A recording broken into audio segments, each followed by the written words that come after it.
Hello everyone, this is Termuse, and today, I'm picking up where I left off, the club meetings mod for Doki Doki Literature Club. Guess I'll reload this save here, because it booted me out last time. And this is, we're up to episode 22, I believe? So here we go. Miss Ida decides if curiosity is worth it, Monika makes the worst mod ever, and Natsuki visits Fuyuki. See, where's developer? Are they safe? What do you mean, are they safe? Welcome to the stream, by the way, PG Suite. Dev said they were basically ready any time before before 5:30 their time, which would be 8:30 my time. It's like after 4 p.m. here. They said to ping them when I was ready to stream. I pinged them, so I'm sure they'll show up sooner or later. But yeah, Natsuki visits Yuki. That's good. Okay, I guess we're gonna actually finally get a scene between them. I mean, up till now it's just been like texts and occasional phone call. Yeah, I have to say, yesterday's episode kind of ended on a real downer note of just Fuki lying there dying and stuff. Hey, Dev's here. Welcome to the stream. Seems that in your anger you killed the Dev. Oh, okay, I get it. Okay, Star Wars reference. I didn't clue into that. Yeah.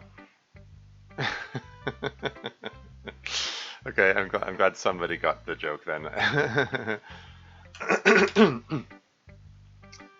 But yeah, I don't know. I mean, the whole Fuyuki thing is sad. I mean, Dev is hinting that they don't know how to fix things with Fuyuki's like cancer and stuff. So, but you know, if I didn't have like little word of God commentary on the side there, and I was watching this in isolation, I think I would have difficulty getting emotionally invested in the Fuyuki storyline, just because I'm like, but people have died before. Just reset it. Like it kind of defangs the stakes in the whole thing, you know. I might be mixing metaphors there, but you know, it's I don't know. But yeah. Miss Ida's coming into it again. Makes the worst. What could be the worst mod ever? What could Monika be up to? I wonder. Defang them stakes. Yeah. Anyway, let's start it up. This is a Sari therapy session. Well, that's quite the bundle of challenges for you. Sounds like your anger at Monika is very intense. Oh, we're finally deciding to talk about it. Like, what, 4 or 5 episodes later? I'm reminded of there was a video by Sean, YouTuber, SHAUN. He does good stuff. He was talking about the Harry Potter franchise and J.K. Rowling and her all her transphobia and bigotry and all that stuff. And he was giving a breakdown of her politics as gleaned from the books as well as real life. And there was a thing he noticed, that there's any time some kind of issue is brought up, it gets dealt with too something significant issue gets brought up, it gets completely dropped in the next book, and then brought up and resolved 2 books later, and for example, second book brings up the house elves and their slaves and all that.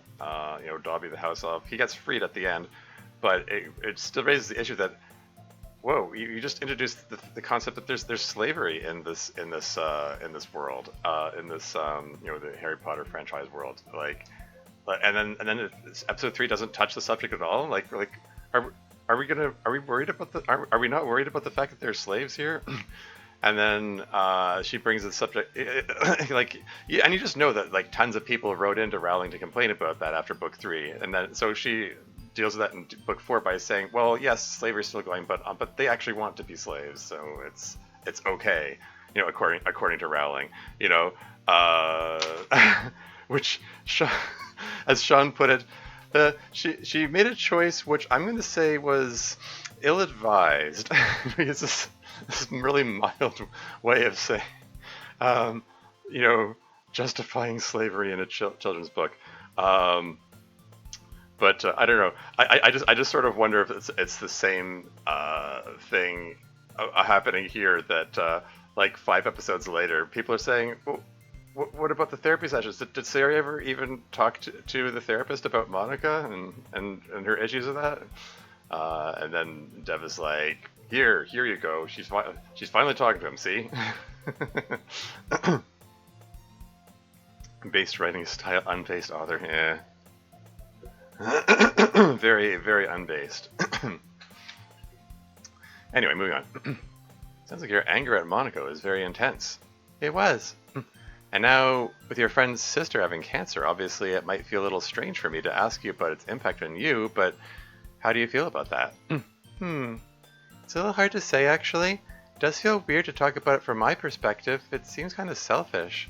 Well, if you were talking to her about this, maybe it'd be selfish. But as it turns out, you're talking to your therapist who is interested in how you feel about it.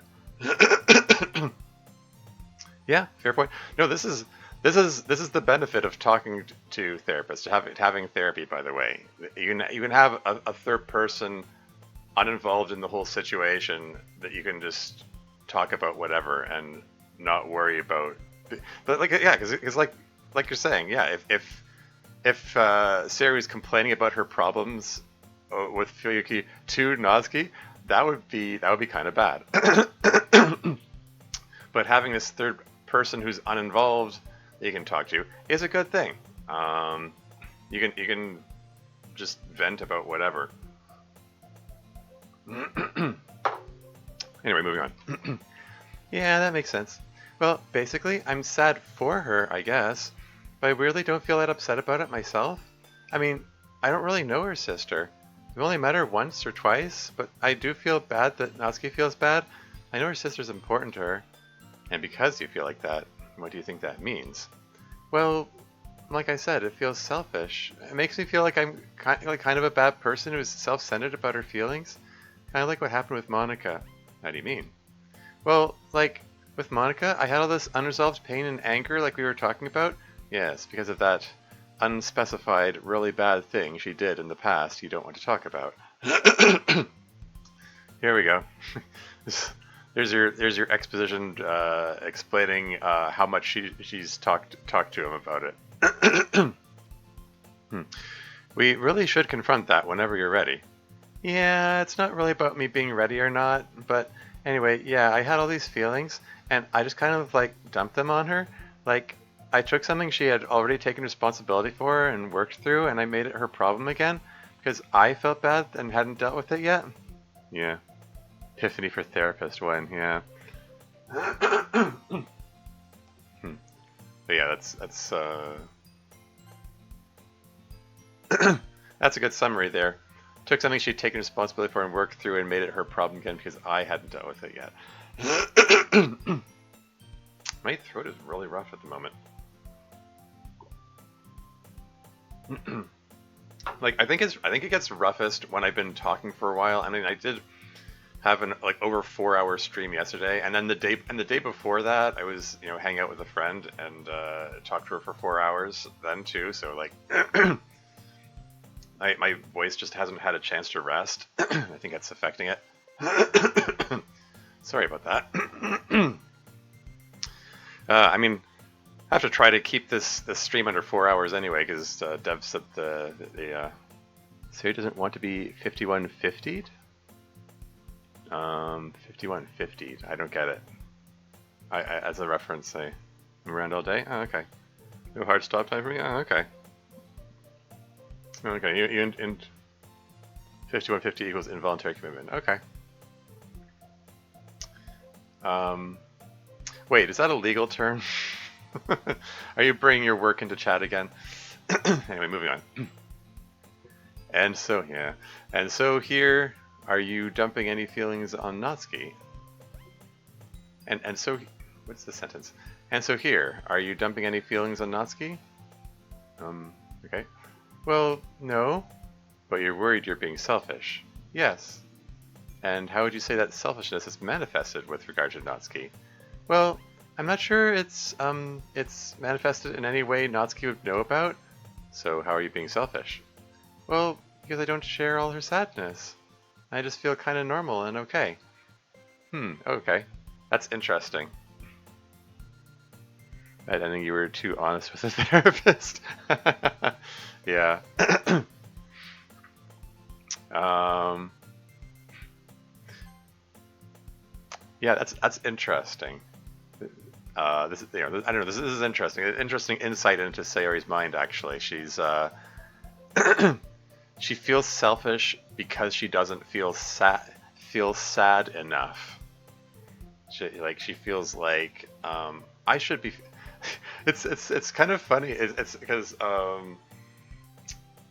oftentimes like depression is so prevalent because of the feeling of I should be happier. Why am I not happier? What's wrong with me?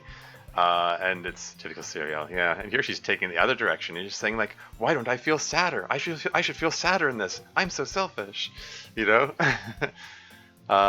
Anyway, all those darn cognitive distortions. And I feel happy sometimes, even though she's going through a sad thing. Yeah. That's a mood. That's a mood.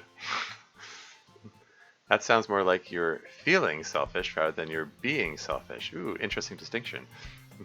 Being selfish, to me anyway, implies that you'd be taking some action that was selfish. Yeah. It's the difference between like describing yourself and describing your actions. Like if you're saying I am selfish or I am doing versus I am doing a thing that is selfish, you know? Defining the actions as the selfish actions are what's more constructive, you know, theoretically. Anyway, moving on. But the feeling of selfishness you describe, that's pretty normal. Really? Really? And you know what else is really normal? What? Feeling sympathy instead of empathy for a friend. There's another distinction. I don't understand at all what you mean. Well, empathy is feeling someone else's pain as your own, or going through something very similar to what they are. It's more like feeling bad with someone, whereas sympathy is more like feeling bad for someone without necessarily feeling their same negative feelings. So, which one should I be doing? There's that word again, should. No, don't should yourself. Trying to declare what feelings you should be feeling is not the way to go.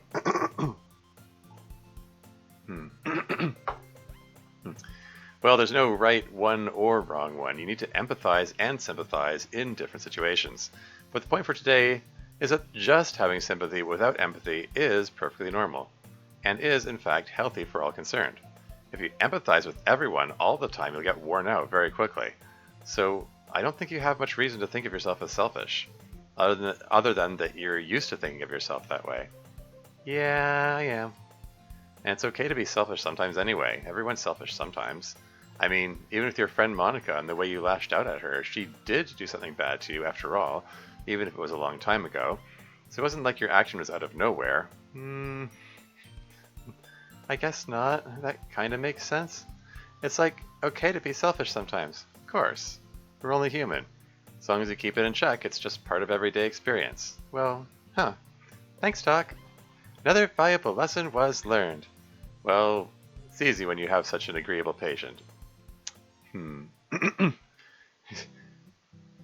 Let's just hope that Sari doesn't misapply that again. And I mean, part of the reason her anger at Monika was so unchecked was because she applied her coping mechanisms from therapy to say what I'm feeling is okay.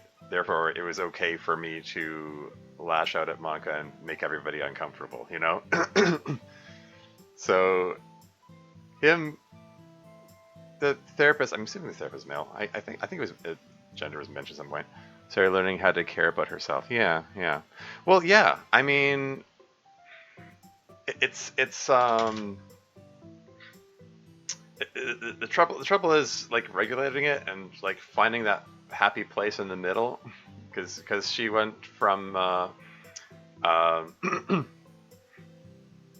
she went from like the thing with Monika, she went from the extreme of my feelings are not okay. I'm not allowed to express my feelings. I'm not allowed to talk about things that are bothering me, to swing all the way the other way to I'm going to make what I'm feeling everybody's problem, and then rationalizing after the fact that what I felt it was okay.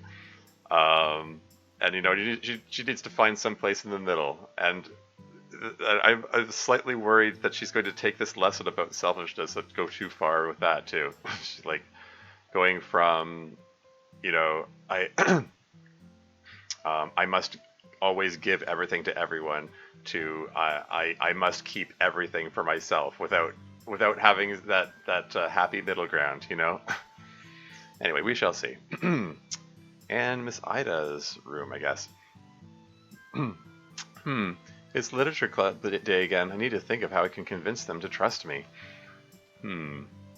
It feels like maybe they're close to doing so. I just need a plan, something I can do to get them to trust me. Miss Ida, I don't think it works that way. I mean, yeah, I don't know. From Miss Ida's perspective, yeah, I get that she wants to help, and maybe on some level she feels hurt that she isn't trusted that implicitly. um, but like without knowing what the issue is, like she can't force them to trust her, and frankly, any effort she does to make them trust her is probably going to push them away. Like, it's just I don't know. I mean, we'll see how this plays out. I kind of feel like from her standpoint, not knowing anything is going on, it would make more sense to just carry on as usual and just wait for an opportunity rather than try to make some plan. Like, I don't know. Oh well, moving on. They said that they can technically only share it with people enrolled at the school. Time for her to quit her job as a teacher and re-enroll in the school now. Anyway. Is this what she's doing now? Junko, we do adult school here, right? What? Hirayama name reveal? Oh, is this Miss Hirayama? Okay. Yes, we do. I wonder if I could enroll. I have no idea why you'd be interested in that. You already have your high school diploma, or you wouldn't be teaching here. I guess I'm just in the mood for personal growth. Well, I'm not sure if we have any adult education programs other than the diploma track. Might have some technical school stuff, who knows? Probably have to ask the adult education people. Why is sudden interest in personal growth? Oh, it's just being the literature club advisor has been pretty inspiring. It reminds me of when I used to write when I was young. It kind of made me miss it. Well, you wouldn't exactly get anything like that doing technical school. No, but it's just nice to do some kind of personal growth no matter what it is. I suppose that's true. Although it's out of character for you to be so restless, Asumi Ida? Or Asumi? Ida name reveal, yeah. Out of character. Is she aware that they're characters? Anyway. I guess I am usually more settled and content, aren't I? You are. Hey, ProCube's here. Welcome to the stream. Okay, well, I'm just not going to be here. I hope this episode is going to be fun. Okay, well, hey, thanks for saying hi. Have a good one. Yeah, I don't remember what voice I gave here. I don't think I gave Hiriam any voice before. Oh well, I don't know. I sort of I have an assortment of voices which I assigned the main 4 girls. Other than that, I don't really know what voices to use for people. Oh well. How is advising the literature club going? Any interesting students? I remember that Yuri's in the club. She is. She's a wonderful student and very kind. Yes. Other than that, we have Monika, Sayori, MC, and Natsuki. And Kenzo was part of the club for a couple of weeks too. Yeah, so you're telling me about that, his extra credit project. Did that turn out alright? Well, it did result in him getting a chance to redo some essays, and he got the grade up to a C+, but it'll be up to his performance on his finals, I suppose. Well, best of luck to him, I suppose. Yep. I'm going to head off now. Speaking of the literature club, I wanted to talk to Sayori before school starts today. Hopefully I can find her coming through the gate. Talk to Sayori? What'd she have to talk to Sayori about? Good luck. Have a good day, MC. Remember what I said? Yeah, I will. You have a good day too, Bun. Hi, Miss Ida. Hi, Sayori. Good day so far. So far, yes. So I wanted to talk to you about the whole club thing. Yeah. Music fade out. Why did she target Sayori for this conversation? I mean, Sayori was one of the people that she identified as having lied to her, right? Anyway. You should forget about it. What? You should forget about it. You're not kidding about it being something really, really bad. Something that you really would be better off staying away from. Sometimes secrets are better off kept rather than shared, you know? Is that why you lied about it to me when I first asked? Yes. And I'm sorry, but sometimes it has to be done. I lie about all sorts of things. I'm actually a pretty terrible person. Don't say that, Sayori. I just want to talk to you about it if you can. Sayori glances away toward the school. She's going to talk to all of them. Spoilers, Dev? Yeah, Dev, spoilers. Oh well. I need to get to class. But if you really do want to have a talk about it, we can do that. Afterward. But again, you shouldn't. You should just let this go. I promise you, no lies this time. That is what would be best. Yeah.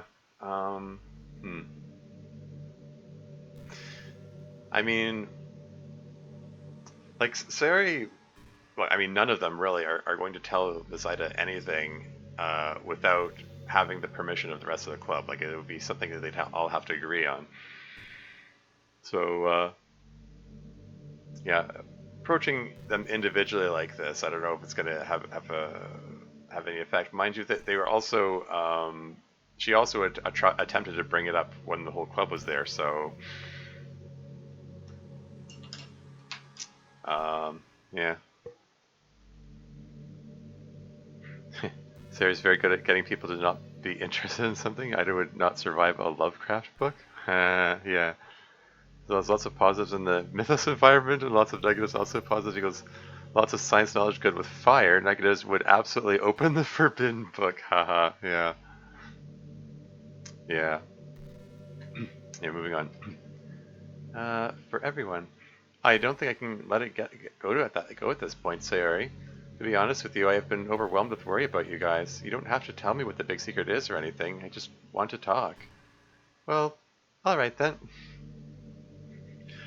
I don't know. Part of me thinks it'd be funny just to mess with Masida and just teleport her to the space room. Let her figure it out. I don't know. Anyway, moving on. I'll see you after class, I guess. Monika and Natsuki are standing behind a table with cupcakes on it. So, remind me, Monika, why am I out here again? Because the student council cut our funding a little. Love the scene? Okay. But I'd like to keep doing all the same things that we've been doing. So, we need to have a little fundraiser. So, hopefully we can sell these cupcakes and make back some cash for the club to use. Yeah, that part I get. That's obvious. What I don't get is, why am I out here when it was me who made the cupcakes already? I feel like my contribution to this project has already been made. So I see no reason why I, as opposed to you, should be out here trying to sell these things. Well, obviously it's because you're the superior salesperson. You've got the hot pitches. So I probably could do it on my own, but then we wouldn't sell as many cupcakes because we'd lack your star power. Just playing to her ego. So basically, you're just using naked flattery to try to win me over. However, That doesn't make any of what you said untrue, so I'll do it. Glad to have you on board. That's right, cupcakes. Vanilla and chocolate cupcakes. Get them while they're not at all even remotely hot. That's right, these babies have been out of the oven for hours now at this point. They're kind of getting to the point of really being soft and squishy, but that's when they're best. How much? Natsuki impatiently taps the sign showing the price. Hey, that's pretty cheap. I'll take a couple. Sold to the gentleman in the front. Monika, plate this man up some cupcakes on the double quick. You got it, Natsuki. Cupcakes. Only the finest handcrafted artisanal cupcakes made by a true baking master. In his read. Ooh, Natsuki cupcakes. I want some. Damn right you do, Re.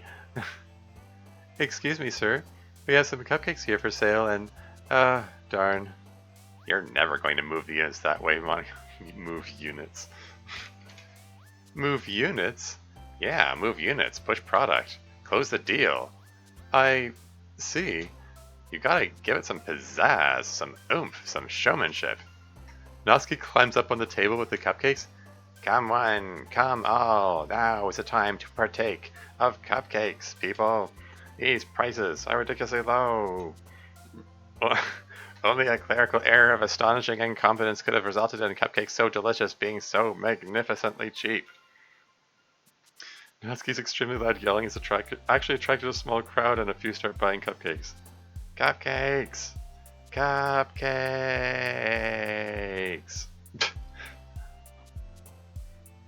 PRB not talking to it? Okay. Phew, and the break is just about over. We did pretty well. Only a couple of cupcakes left. You want to split them? Sure. I'm surprised you can still talk after all that screaming. Isn't your voice hoarse? Yeah, a little. But that's the price of being a closer. Hey, EDP Energy. Welcome to the stream. Neon Alt Survivor. Okay, sorry. Neon Alt Survivor. Welcome to the stream. How's it going? First time chatter, I see. How'd you find your way here? If you don't mind me asking. You don't actually have to answer. Cupcakes part reminded me of EDP? Okay. EDP. I'm drawing a blank. What does that stand for? Yeah, it's not coming to me. I feel like I should know what it stands for. Anyway, it's the price of being a closer. Well, however you did it, you did a great job, Natsuki. We'll be able to get you lots more baking ingredients with money, along with everything else. Natsuki? Oh no, she's crying. Are you okay? Natsuki quickly shakes her head no. Well, come on, let's get you into the locker room and we can talk about it. Don't worry about all this. I'll clean it up in a minute. Hey, it's okay. What's wrong? I don't know. It just happened so fast. Yeah, you're perfectly fine a moment ago. In fact, if anything, I'd say you were being more silly than usual. Yeah, my sister's getting worse, and I've been trying to really hard not to think about it. I guess what I wanted to. That's what I wanted to be so silly. Maybe is that supposed to say why? That's why I wanted to be so silly. I'm guessing. I guess she probably just misspoke. In her grief, she just said the wrong word. Yeah. I mean that's. That's relatable. I mean, sometimes as much as you try to forget about difficult circumstances, it just kind of hits you later. Anyway, it helped you distract yourself from thinking about your sister, and now there's nothing left to distract with. You're crashing. Yeah, sorry, it's stupid. It's not. Why would that be stupid? It's not stupid at all, Natsuki. It's a really tough, really sad thing. I don't blame you for doing whatever you need to do to get through it. Are you okay? Or I guess are you going to be okay? I guess? Okay, there's something I need to do. It's really important. Okay? Don't feel bad, Natsuki. Just be strong. What does Monika have to do that's more important than being there for a friend there? What the hell?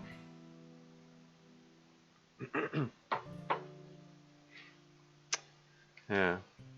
And leaving with that empty platitude of "don't feel bad." It's like, oh, okay. Why didn't I think of that? Just don't feel bad. Yeah. What the hell? She has to put away the cupcake stand clearly. Yeah. And so, yeah, it's hard to make any progress.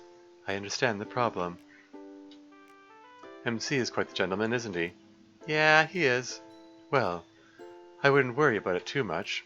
I'm sure things will turn out like you hope. I sure hope so.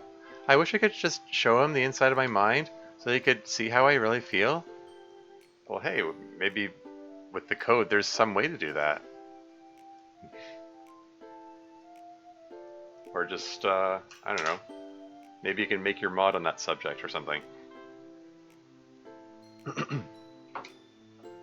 Although that might cause its own set of problems, my brain is a very messy place. But the secret is that everyone's is. I guess that is true, huh? Although probably not as messy as mine. You're getting a lot better, though. Yeah. You know what I am? You know what? I am getting better.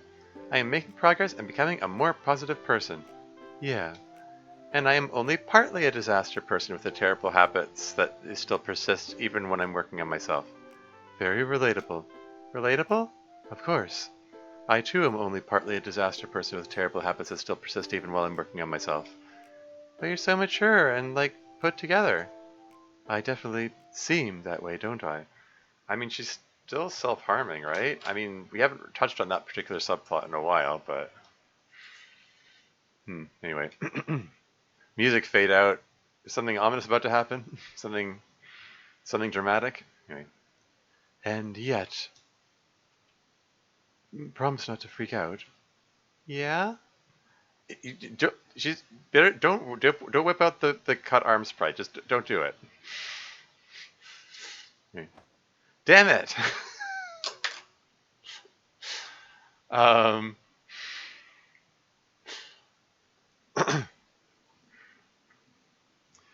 I mean like I said I don't I commented on it before. I just I kind of hate that sprite. I don't know. I guess I just I hate how overused it is in mods and so on. um. Like, I mean, it was in there. It was basically in there for shock value in the original game. Um, it's yeah, it's still bleeding too. You know, like these are some deep cuts. These are signs of like a really bad self harm habit. Um, Dev, God, yeah, seriously. Um, and I'm sorry. Like, promise not to freak out. Uh-oh, disconnected. Well, I guess I'm gonna wait for this thing to come back.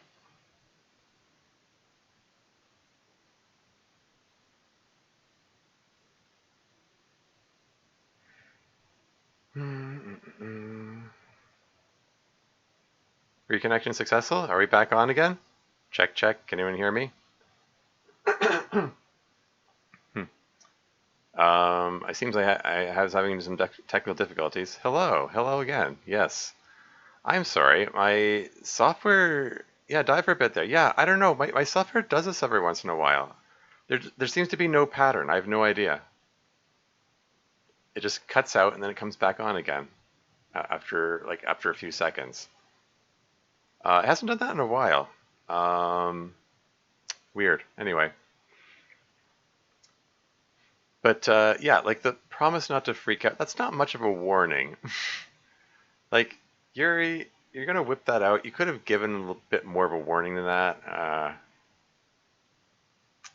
I don't know. But yeah, no, stop it. It's disconnected again. Hmm.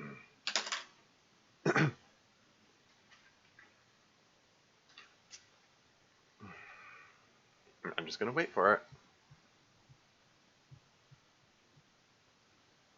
Stream's dying. Hmm.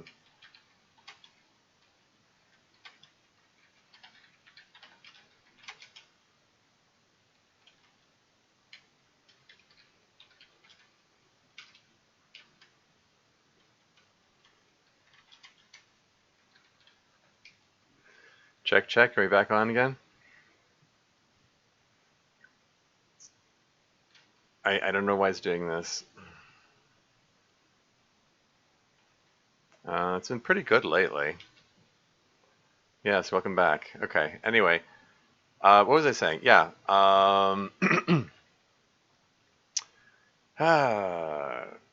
Yeah. Like I tried to when I wrote Storm, I tried to emphasize that her that Yuri's self-harm habit, like it's there, it exists, but it's very mild at first. It doesn't ramp up until Act 2 comes around. Talking about bad mod? Aw, no. I'm not saying it's bad. It's just yeah. It's just I don't know. I feel like that sprite's overused, and it just I sort of wonder if like if people using it realize there's just like how bad like this is a really bad self harm habit here. You know, um, it's like multiple very deep cuts that are still bleeding, even while she's walking about going about her day at school, you know.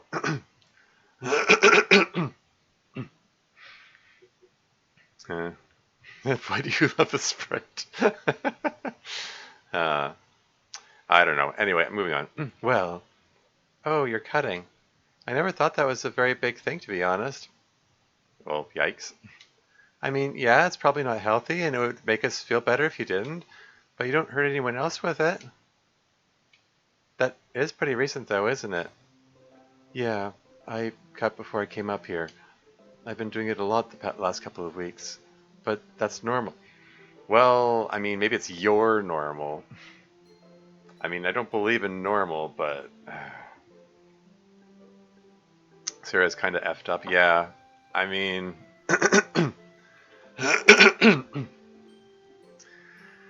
I feel like I'm coming back to that Our Time demo where everyone gets this happy idyllic setting, and Yuri's version of that setting is she only cuts herself a little bit, and I have to look at that and go like, no, why? Like why? The normal amount, if anything is normal, the normal amount of cutting oneself is 0. You know, like if you're doing a non-zero amount of that, that's a problem, and you need to find some way to stop because it's not healthy. Like no judgment or disrespect or anything. It is a coping mechanism, but it is a destructive coping mechanism. And yeah, Yuri has an actual problem. Yeah. Is this thing still?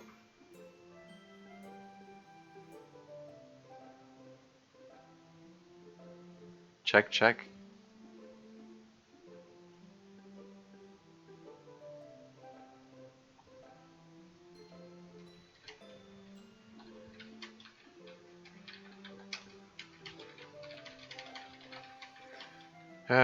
Hello again. Wondering if I should reboot. Because it's done that 3 times now in fairly quick succession.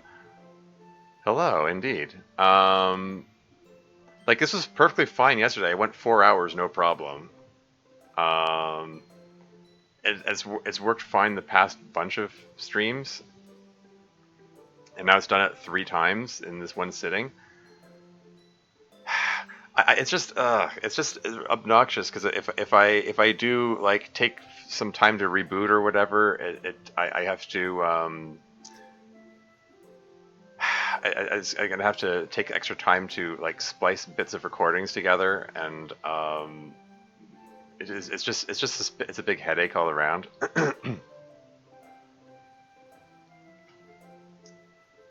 Okay, I'm gonna try one more time to continue. If this crashes one more time, then I am gonna reboot and deal with all that other stuff later.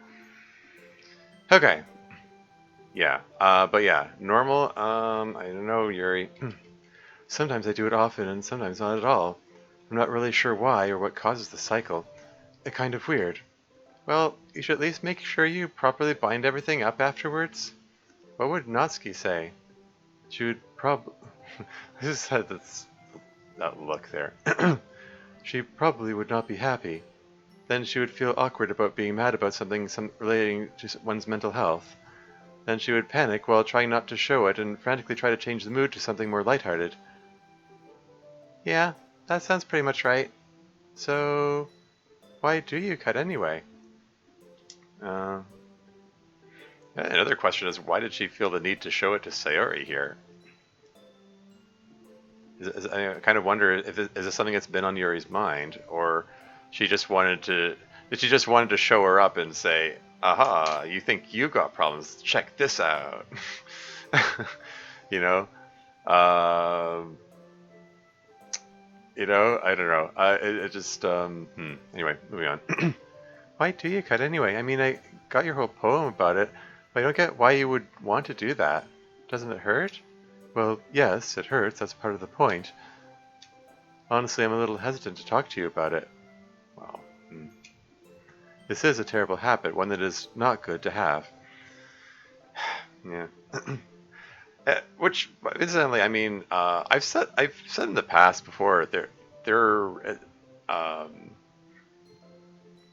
uh, there are a lot of things that for like Sari and Yuri to bond over. They've got their own. They've each got their own share of self-destructive coping mechanisms. I mean, Sari's might not be self-harm per se. I mean, it's more like psychological harm, I guess. She like just beats herself up in her mind, condemning herself as selfish and worthless, and yada yada yada. Yeah. Anyway, moving right along. It is a terrible habit, one that is not good to have. I don't want to talk about why I do it too much. Otherwise, you might want to do it, and that would be terrible. I don't think you have to worry about me. Sight of my own blood really freaks me out. I mean, yeah, Sari, we shouldn't have to worry about you, but you did kind of lobotomize everyone. Not to... We did again. Oh, really? Check. Yeah, it's still showing over here. It says connection unstable. Poor network connection detected.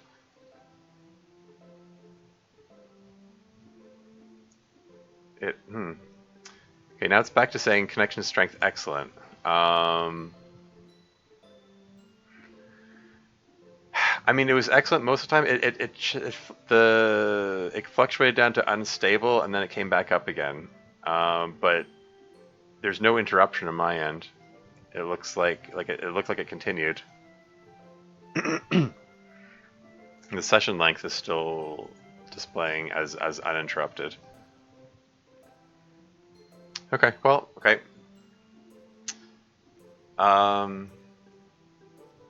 Yeah, I don't know.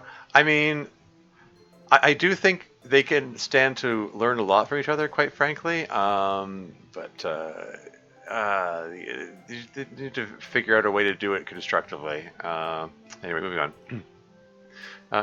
It probably was just me. I don't think it was just you. I mean, because it did. The connection strength did fluctuate for a second there. Anyway, I can't look at any time the doctor takes any of it. Even when I get a cut on my finger or something, I can't stand to look at it. MC usually ends up having to put on bandages for me. I see. Well, yeah, the pain is the point of it. Really, the whole experience is why I do it. The sight of the blood oozing out of my arm, the feeling of intense pain, the way the skin parts suddenly, and the beautiful knife doing its job. I see. Are you sure the knife isn't the biggest part of it? Just an excuse for you to actually put your collection to use? That might have something to do with it, yes. It is pretty exciting to actually take a knife down for a minute and admire it, and then actually get to use it. Oh, yikes. Changing the topic kind of for a minute. Yeah, this is going to need a big content warning, of course. So you're not sure how to deal with this. Yeah, no kidding. Why knives? It is kind of an unusual thing to be into. Yeah, I guess it is, kind of. I don't know. I feel silly every time I try to explain it. Well, first of all, they are just beautiful objects. What is the point? Ho ho. Yeah, yeah. Yeah. I was going to. I was going to say. Um, Yuri is still cutting, and Sari wants to help, but feels completely out of her depth. Yeah. Oh, yeah. I'm getting that for sure. That comes across pretty well. I was going to comment on the because we still seem to be operating from the headcanon that Yuri's first time cutting happened with a bread knife by accident, which is the same origin story I gave in Storm, coincidentally enough. I mean, the raccoon poem kind of lends itself to that. But it is a little funny that she has this collection of fancy, very sharp knives, but it was the bread knife that started it. Actually, not by accident, but it did happen while she was cutting bread. Oh, okay. But she just was tempted to do it and did it as a CM can. Okay, fair enough, fair enough.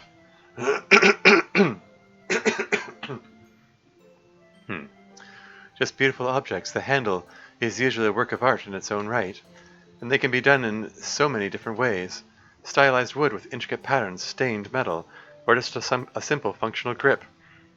And how you join the handle to the blade is a question in and of itself. There's so many different ways to do it. Really, knives can be so very different from each other. Each one, each style, is unique. And then there's the blade itself. That is the heart of a knife. It is just a shaped piece of metal, after all, but strong and honed down to microscopic fineness for its edge. Isn't that true of, a lot of things, though? Cars come in lots of different styles and have different personalities and stuff, but they don't have the same appeal, I guess? What is it about knives? Is it, do they have destructive power? No, I don't think that's it. Many things have destructive power. I think maybe it is their simplicity. A gun is powerful and destructive, but it's so modern and crude and industrial. A sword is more classical, but it is ostentatious, and its destructive power is overtly for killing and ruining. Yeah, insert plug for Yuri's new toy. For anyone who's played that mod. Oh hey, Ciso is here. Is it Ciso? Am I saying it right? I'm gonna have to leave soon. Just drop in to say hi. Oh, okay. Well, hello to you too. Oh, I forgot about this foreshadowing for the season 3 Yuri Kenzo review. Spoilers. Yeah. But yeah, I wrote a mod called Yuri's New Toy in which Yuri has a sword. So I mean katana.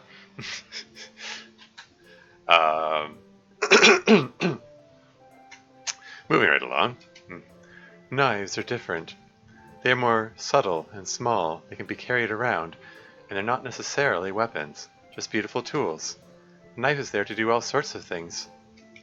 Sorry, I ended up going on a long tangent about knives. Well, yeah, but I did ask. I kind of like your long tangents on weird topics.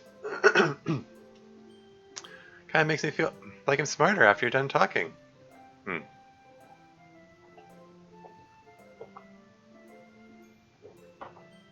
I need to. I think I need to. I'm gonna go use the washroom. I'll be right back.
And I'm back again. This might be a bad topic, but you have a lot of faith in your audience as someone who sees more emails than we do. um, I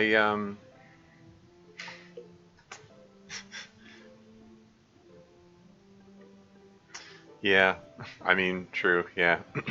This is really cool, yeah. Yeah, I was gonna say, yeah, my voice is getting really rough. There's the character voices are starting to come out gravelly, and I don't like it. Some of them have never even heard of Homestuck. Oof. Moving on. That kind of makes me feel like I'm smarter after you're done talking. Well, that's nice to hear. I worry a lot that my long rants are rather intolerable. Some of them are, especially when you're talking about one of us, but when you're talking about some subject you're really interested in, it's really cool. Natsuki really likes to hear you talk about smart person stuff, you know? She doesn't admit it, but she does. Yes, I know. She actually did admit it once. To you? Yes, to me. That's kind of unusual for her. Usually she's more, guarded. Yeah, that. Yeah. Sorry, shit mode, yeah. Just getting back at Natsuki for shipping her with MC.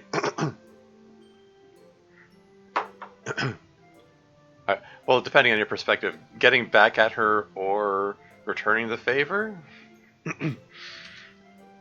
Yes, she usually is. But not on that day. I'm not sure why, but she was much more subdued that day. She was much more thoughtful about herself. I see.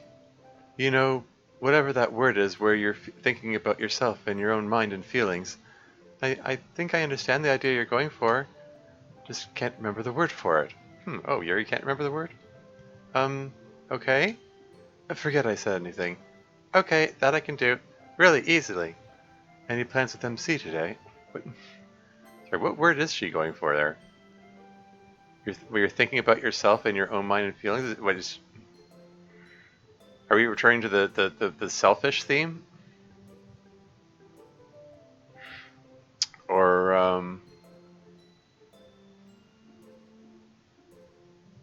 I mean, we're talking about in the context of Natsuki being thoughtful about herself, less guarded.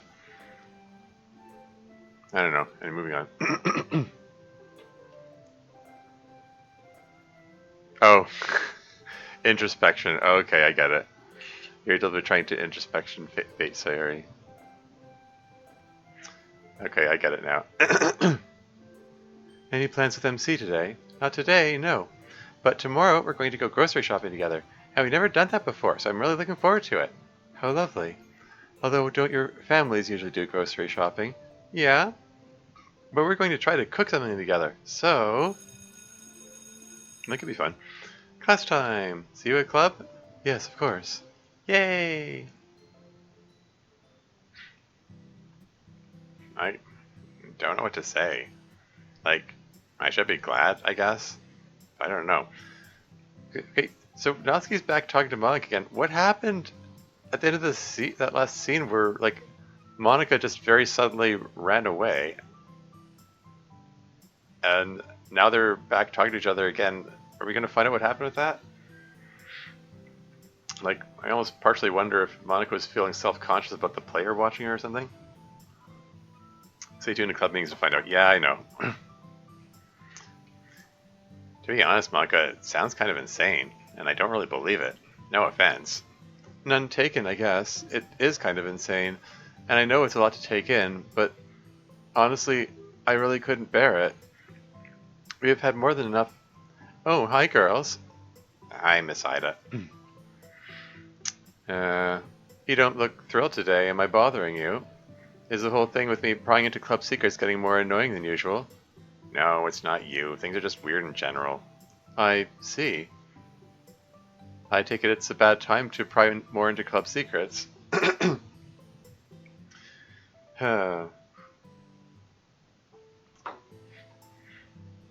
mean, this raises a question like, what could Natsuki and Monika have been talking about that, quote, sounds kind of insane, unquote, and Natsuki doesn't really believe it, no offense. Anyway, Well, I suppose I know. Stay tuned. We'll find out probably. That's good. Like, how did you carry that whole cupcake stand by yourself? Just fold it up and put it into a coat pocket like she was Wile E. Coyote. Haha, yeah. Anyway, well, you know what? Sure, why not?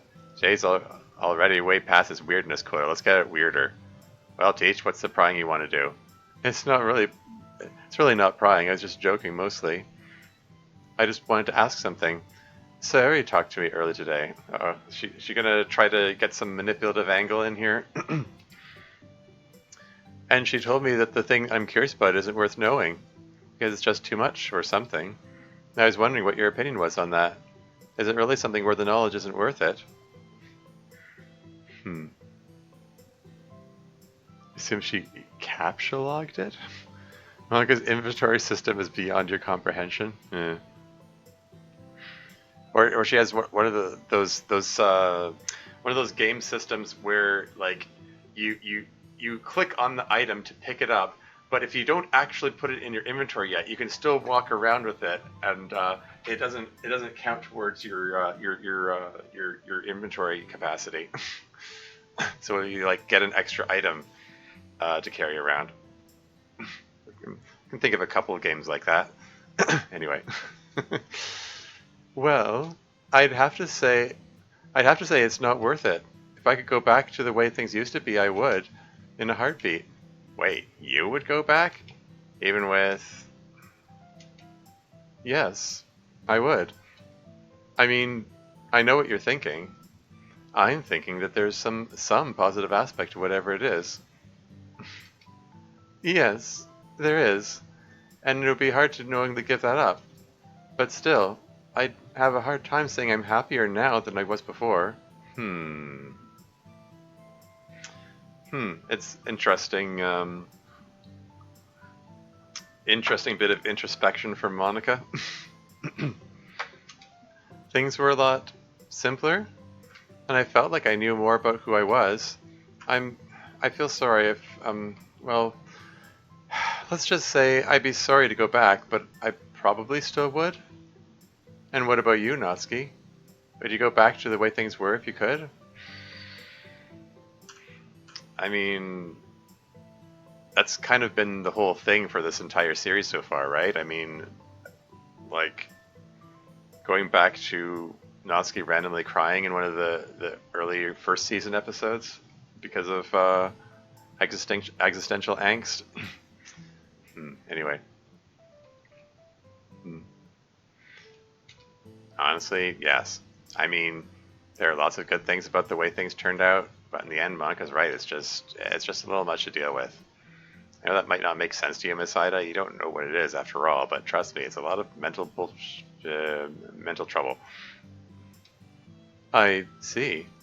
Well, thanks for the input, you guys. Guess I'm just trying to figure some mental stuff of my own out. What do you mean? Well, it's like this. Part of why I'm interested in whatever it is that's going on here is that I'm concerned. It seems very clear to me that there's some suffering involved with whatever you're hiding. That really makes me worried, especially if it's related to the school.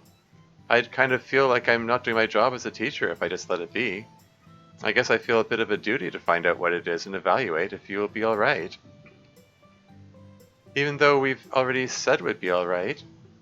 Yes, and I'm trying to respect that, but at the same time, I'm a teacher and you guys are students. I know you're all technically adults now, but I'm still sort of the adult that's supposed to be supervising you, or at least one of the adults. And even if you're not technically kids anymore, you're still sort of kids. You're in high school. I'm not sure I can take it for granted that you'd know what you can and cannot deal with in a safe or healthy way. So that's part of why I feel like I need to look into things. But I worry that another reason I feel like I want to look into it is just because I'm curious. I'm always poking my nose into things just because I want to know what's going on. That's why I became a scientist. But, as I've often found out, curiosity hurts a lot of the time. And this seems like one of those situations where curiosity might hurt. In case we haven't been clear enough about it, it definitely is a situation where curiosity will hurt. But see, that's where I start thinking about myself, like maybe something's wrong with me, because I can't help but chase my curiosity. Even if I know it's not a smart idea, or even if I know it'll hurt at least. It's just something I feel like I have to do. Huh. So what are you gonna do? I mean, even assuming you could find out the terrible truth, what would you do next? Well, I'd probably want to get everyone's opinion on whether it's been worth it. Although so far, a majority of you seem to think no. So I guess I'll ask Yuri and MC to see if they agree. Plus, Sayori said she'd be fine with talking about it some more. And if they all say no, stay away, it's terrible, you're just going to drop it? Well, I'm not sure. Yeah. Oh boy.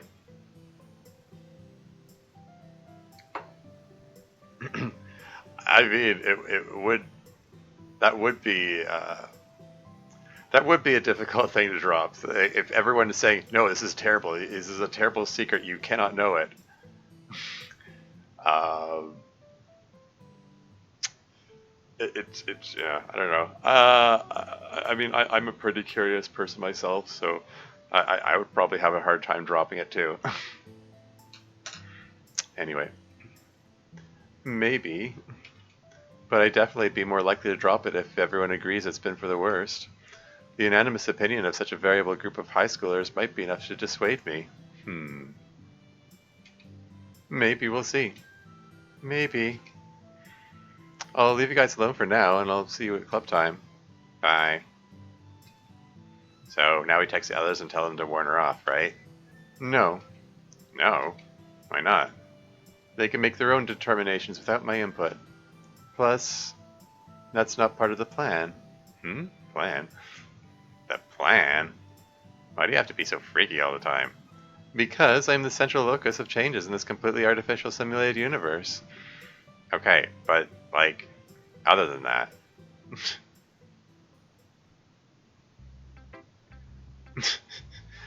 Okay, everyone. Let's get started. So, why do we need to meet in the club room so early? So we can play my mod well before Miss Ida gets here. I still say it's like if they're trying to keep it secret from her, like it seems like too big of a risk to be doing it like before she gets there, like there, and just hope that she doesn't show up early. I mean, she's exactly the sort of person who would be nosy and show up early for that precise reason, to see if she can, just precisely because she wants to see if she can catch them doing something. Particularly since they've done this before, and she's got to be a little, got to raise her eyebrows a bit. That they were all five of them were here long before the club started, and it would be just like her to sneak up and try to peek in ahead of time, Oh well, let's see how it goes. It's not as long as my last mod, but it's still kinda long. So I wanted to make sure we had enough time for it. And I helped a lot with this one, so I wanted to make sure you all had time to enjoy it. This is the worst mod ever, the quote unquote worst mod ever, unquote, trademark, whatever. What's this gonna be? Worst mod ever, yeah. BGC says it's the best mod. We've got one vote for worst mod, one vote for best mod. We need a tiebreaker. We'll find out. Yeah, Sayori contributed a lot to today's mod. Yeah, although it was pretty silly, it's definitely very silly. Not really enough punctuation. Yeah. Monika keeps saying that her mods are silly. I mean, like she said the shipping mod was silly too. It's sort of like I don't know. This one is indeed pretty silly. I kind of like it sort of feels like the shipping mod, like it feels like she's overstating the quote unquote silliness of it, in some hopeful way of, like dissuading people from complaining about it. This one is much sillier than the shipping mod. Monika is a person who makes distinctions between high art and low art. Sure. Anyway, yeah. Fair. No, actually, that's a good point. She's embarrassed to produce low art. Yeah. Okay. That's fair. Coming from Monika, considering the stuff that she normally produces, she might see a shipping mod as being beneath her. Even if it was fun for her to do, she might see that as like a guilty pleasure kind of thing. So yeah, she might overemphasize the silliness to sort of cover her embarrassment. Anyway, moving on. It's definitely very silly. So without further ado, let's get this train wreck rolling. Doki Doki Cursed Ship Club. That's already kind of hilarious. Hi, it's me again, your host, Monika. And once again, I, or rather a super reality meta instance of me, has created another mod where various people relevant to this world are shipped with various other people. Last time we had a bunch of charming, fun, cute ships which everyone could adore and enjoy. That is not what is going to happen this time. This time, there's only pain and disgust. The eyebrows. Now prepare to suffer in horror as I bring you some of the most preposterous, horrifying ships you could possibly imagine. What? What? Like, are you going to bring Kenzo and Ri and Miss Ida into the shipping now or something? I'm not even going to tell you much in advance what they are. That way you won't fully appreciate what you've gotten yourself into until you're fully immersed in the awfulness. But here, step into my club room and we'll get started. Oh no. Oh no. I'm gonna save first.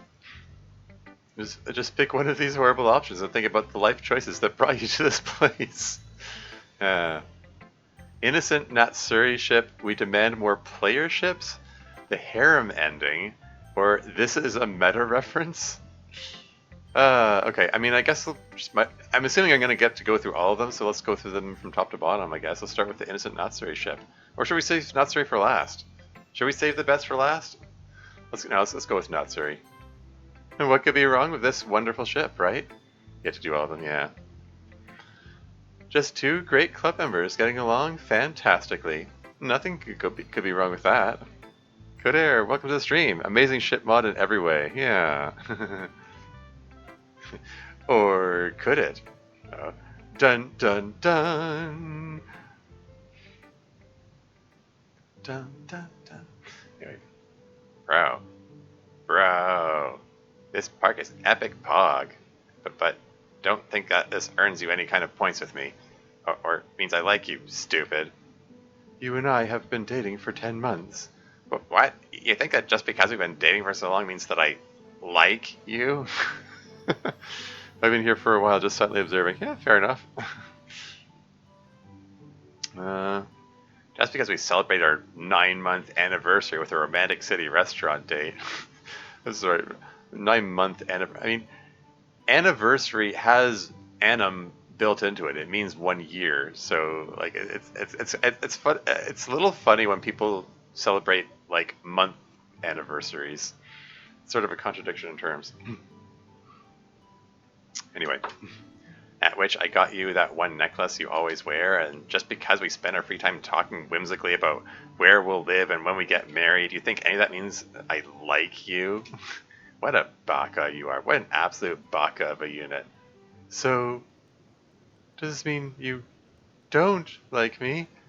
Hey, no, it's not like that. I mean, you're alright some of the time, I guess. But baka. Good.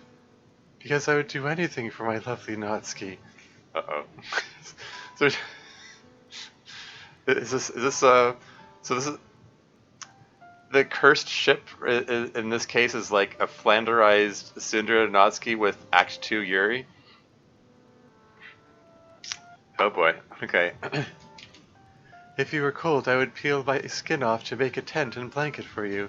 I would wrap you in my loving flesh forever, and if you cured it, my skin would keep you warm and safe for all eternity. Until at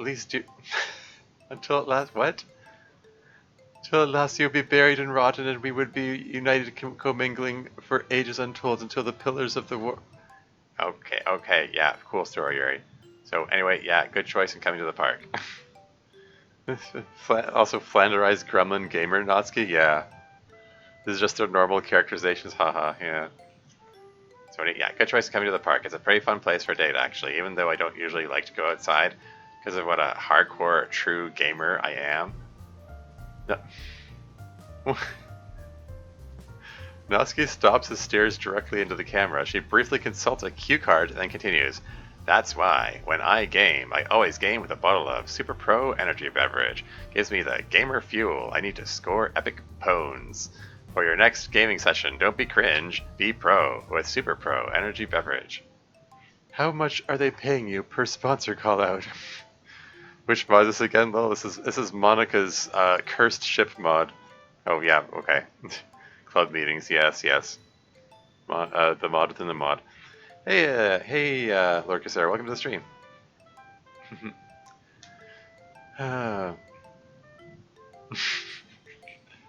Monika's cursed ship club mod for episode 22, yeah. $12.99, turn up. Yuri lays down in the grass and faces the sky. Did she interpret the phrase turn up literally or something? Not literally, you fool, you baka, you complete and utter non-pog buffoon. Non-pog. My apologies, my dearest, beloved life centerpiece. I only wished to understand your strange and unfamiliar world more extensively. What, by being short? So... The only knowledge worth knowing is that which pertains to you and your... Did the music cut out? Yeah, I thought maybe it was going to fade into the alternate version of Natsuki's "Okay Everyone" song. Anyway, you okay there, bro? Yuri, you pog? That fish, that koi fish in the pond, it looked at you. Pretty sure fish don't really look at people. Pog. It did, most beloved one. It looked at you with unclean lust. I must purge my rival from this world. Yeah. Yuri jumps into the pond and begins stalking one of the fish swimming around in it. What is going on here? Natsuki's nonplussed reaction here. I'm sorry. Well, while Yuri is doing that, now seems like a good time to talk to you about Chair Club. Do you find yourself constantly short on chairs? Having to pull up ottomans and bar stools when guests come over? Have you been sitting in the same raggedy-ass used office chair in front of your computer for like 3 years? Yeah, kind of. Write whatever I want in this text field. Yeah. Now is the time to change all that. With Chair Club, for the low price of $40 monthly, Chair Club will send a new chair to your home every month, shipping included. Who needs a new chair every month? You get like overwhelmed with chairs very quickly, I think. So silly. Anyway, the chair is different every time. Sometimes you get a recliner. Sometimes you get a metal folding chair. Chairs for all occasions and posteriors. So have a seat. Sign up for the Chair Club today. Chair Club is being funded by really dumb venture capitalists, but Natsuki about to pass up getting her slice of the pie. Haha, yeah. Yuri has caught the fish and is repeatedly stabbing it with a knife. Yuri starts consuming the fish savagely, tearing off pieces with her bare teeth, bones and all, until it's gone. What is happening here? It is done. Wow. You sure did a number on that fish.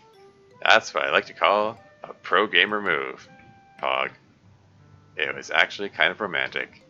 But don't think I'm impressed or anything. Even if it was really sweet how you brutally murdered something because you thought it threatened me. That doesn't... What's the music going back and forth? She likes it market fresh. Yeah. You switch guys, here's good. That doesn't mean I need you to do anything romantic for me, dummy. But because maybe I just want you to, even if I didn't need it. Just purely hypothetically, not really. Unless. The unless meme, I love it. Confused yonder good expression, yeah.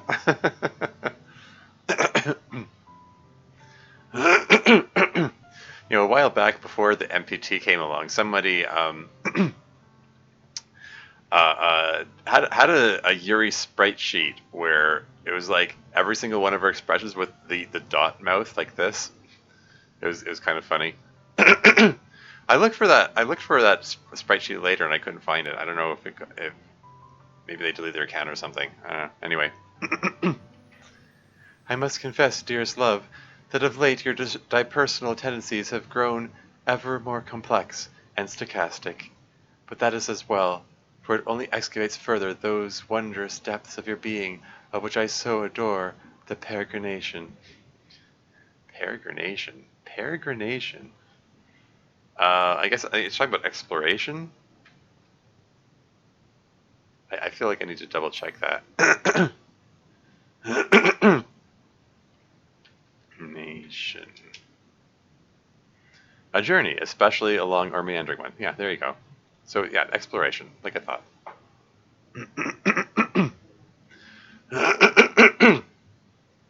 Yeah, I mean, I have seen the word come up. Well, like one of the NetHack character, like they have different titles for each level, and one of them is Peregrinator, and I can't remember. It might have been the archaeologist who one of their levels is the Peregrinator. Anyway, yes, definitely. In any event, in consuming that fish, which was so corrupted by its mad obsession with you, I have assimilated its essence, and thus I too have become corrupted by you. Like my defeated rival, I too am compelled to stare at you as though some outside force commands my impoverished will. Soon, very soon, I will lack all responsibility for my actions with regard to you, and we should leave here forthwith. Pog. Oh, yes, I assure you, it is the height of poggery. Alright, but before we go, make sure you go to Billy Jim's House of Steaks and Shrimps. Whether you go by yourself for a date or bring the whole family, Billy Jim's is a great time for all occasions. Mouth-watering, delicious steak and seafood, cooked to perfection. And for a limited time only, try the two-potato, super loaded baked potato for $3.99. So stop on by and join us at Billy Jim's House of Steaks and Shrimps. I worry that your sponsorship deals are starting to take away somewhat from our time together.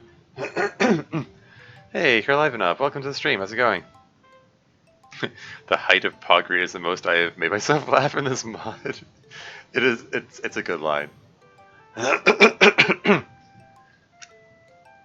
It is kind of funny how their personalities are bouncing off each other here.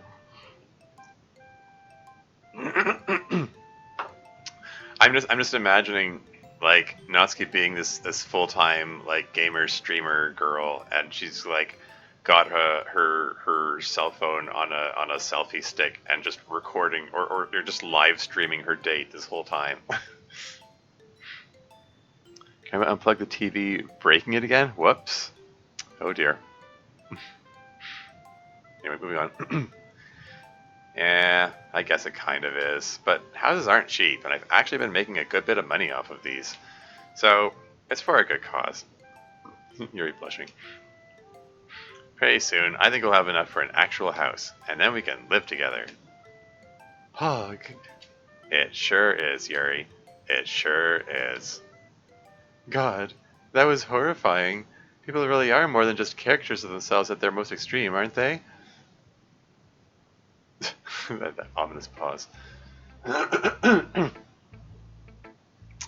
Well, there was the cursed Natsuri ship. Okay. We demand more player ships? Not MC, mind you, but player ships? Monika subtly jabbing Flanderized writing. Yeah. Excuse me. Alright, here we go. Some people really wanted to be included in the last ship mod. They were sad that they as players weren't included with any of their favorite characters. To which I say, don't ever worry about being careful what you wish for.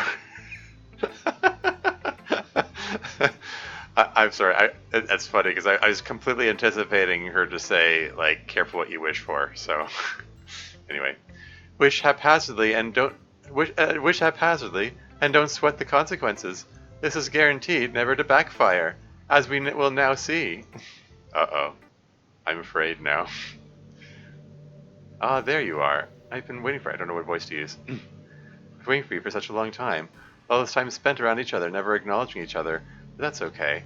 I understand. I know the way you really feel. It's the same way I feel. Damn, you're so hot. Like, for real. Although, this is a literature club, so I should make it sound better. Like, if I had to compare you and, like, the sun, I'd say you're both really, really super hot. Shakespearean.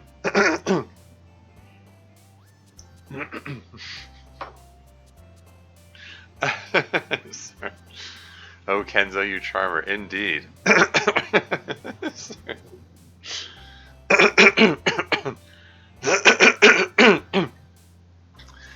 um, I was wondering if like there's going to be an MC Kenzo ship here, but Kenzo player ship. I mean, let's moving on. Kind of used up all my good topics already. Huh. So, do you like cars? My friends and I are rebuilding one out in the yard with in the yard of my buddy Ryan. If you knew it was coming, yeah, exactly. He's kind of a knucklehead, but he's cool, I guess. The car we're working on is a 1984 Subaru Turbo 4-wheel drive coupe. God, it's so cool. It's like the epitome of a cool 80s car. When it's done, we're going to paint it purple with neon cyan and orange. Just make it all vaporware. It's gonna be sick. Of course, right now it doesn't really have a working engine or either rear passenger door or a transmission, like at all. Hey, some cars just have two doors. That's just how they are. My dad once had a car with two doors. You had to like move the front seat forward in order to get into the back seat. Anyway, but that's okay. Right now we're putting in new brake discs, but it's going slow. None of us are really very good at taking the tires off. The last time we tried to do it, we ended up pulling out the brake pads by mistake. Like, what? Changing tires what are the easiest things to do? I mean, changing the tires is okay. Whatever. I mean, not that I'm an expert in cars or anything. They're car doors and they're revolving doors. Yeah. Sorry. This team of would-be experts in car assembly. They're not. They're the tire changing the tires is the thing they're bad at. They have high enthusiasm and low knowledge. Yeah, sounds like it.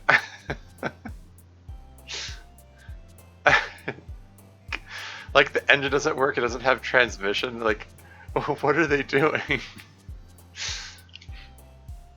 Anyway.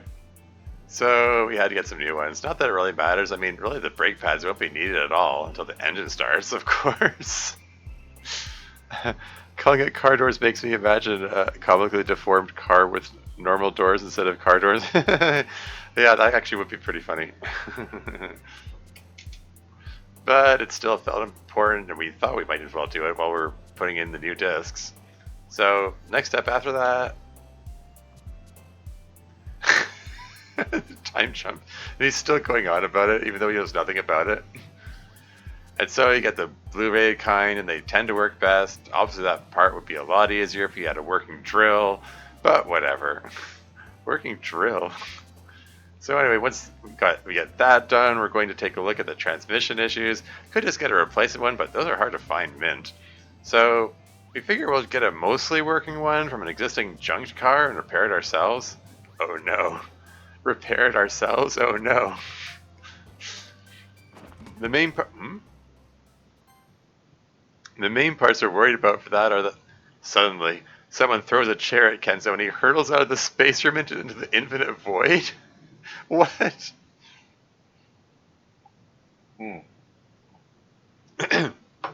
At this point, I think I need to leave you in suspense for a moment because I need to go get a snack real quick. I'm feeling the blood sugar crashing or something. I'll be right back.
And I'm back. I said I'd be quick. Now it takes us to a car fixing minigame with no actual solution. It says we break it by trying to fix it. Haha. That could be pretty funny, actually. Sounds like something Toby Fox would do. Welcome back, thanks. Okay, so what is going on in this mod? Simon throws a chair at Kenzo. He hurls out of the space room into the infinite void. Oh no. Oh my god, enough. I also can't deal with any more card talk, and besides, I know you don't really want Kenzo. Probably. But what about me? I mean, I guess he's a handsome boy, but I'm not too bad looking myself.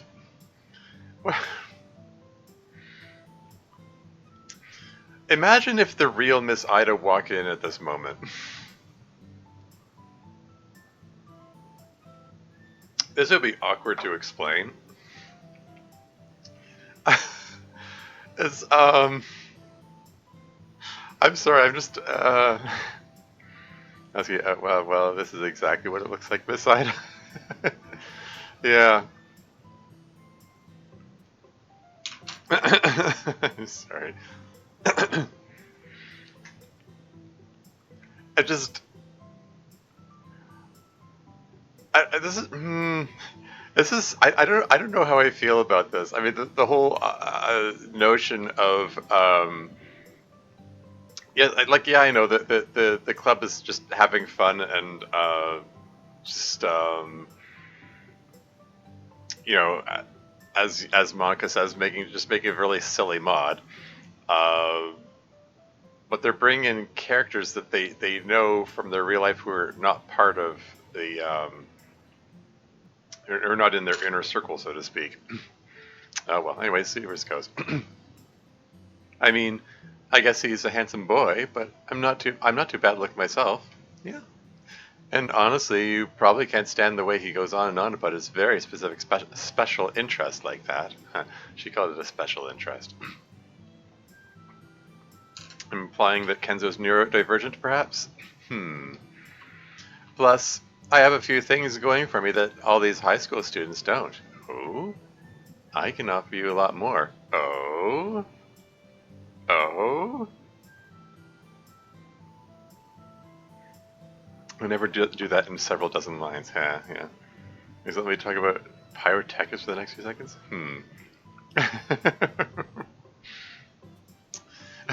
I am intrigued, Miss Ida. Where is this going? I'm a lot more emotionally mature, for one thing. Very responsible. Very grown up. I have bills, and I pay them. Reminder that this is Monika writing Miss Ida's dialogue here, so... Graphic Ida CG incoming. CG of Ida paying her power bill. Yeah. I would be a stable and secure partner, and a much higher level of educational attainment. Before I get a chair thrown at me again, or rather two. Yeah, I was like, Ida throwing a chair at Kenzo, what? Or, anyway. Or Asumi. Anyway. College degree and everything. I'm a chemistry teacher, you know. Did you know that mitochondria is the powerhouse of the cell? That's biology. I guess it's a bit of chemistry. Where did this sentence come from? I know that, like, there's a meme dedicated to it. When I was in high school, this sentence, the mitochondria, quote, the mitochondria is the powerhouse of the cell, unquote, was never uttered. But apparently it's like a meme or something, like, people use that all the time. I feel like a kid out of cosplay, yeah.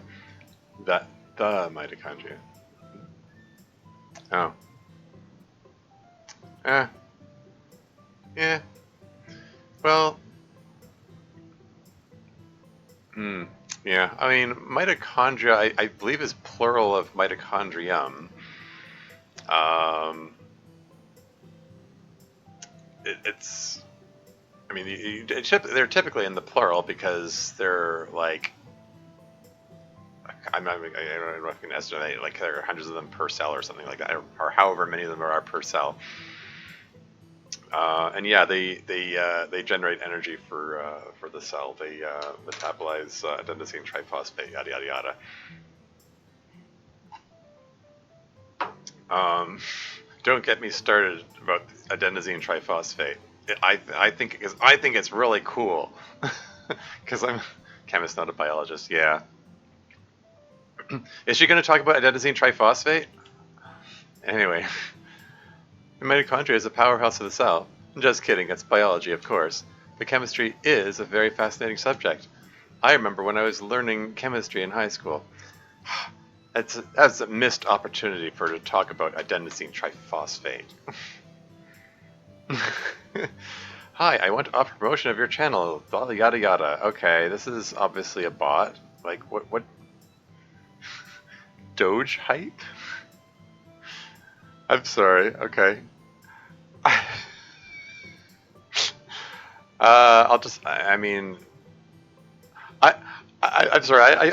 I'm amused by the word Doge hype. I'm tempted to leave it just for that, but no, I really should delete it and ban them. So sorry, Mr. Bot or Miss Bot, gender non-specific bot. Ban. Yeah, they're gone. NB bot. Yeah.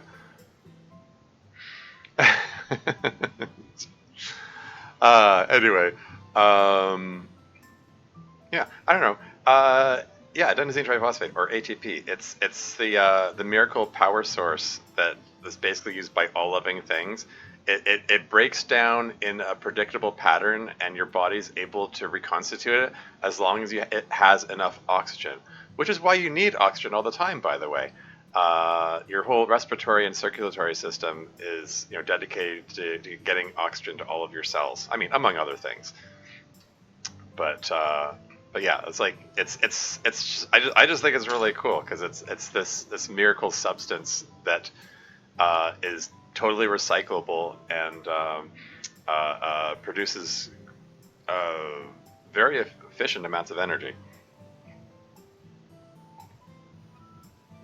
And yeah, it's processed in the mitochondria of your cells. Don't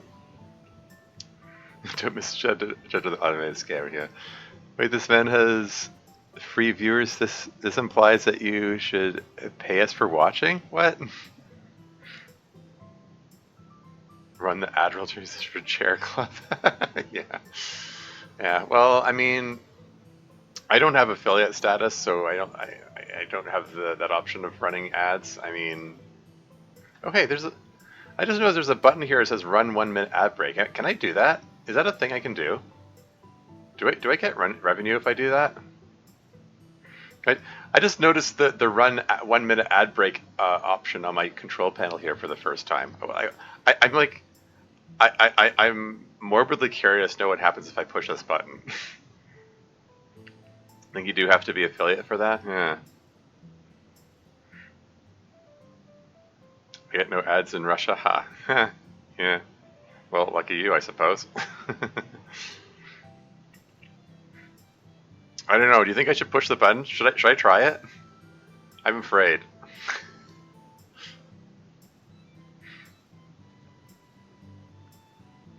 Anyway, moving right along.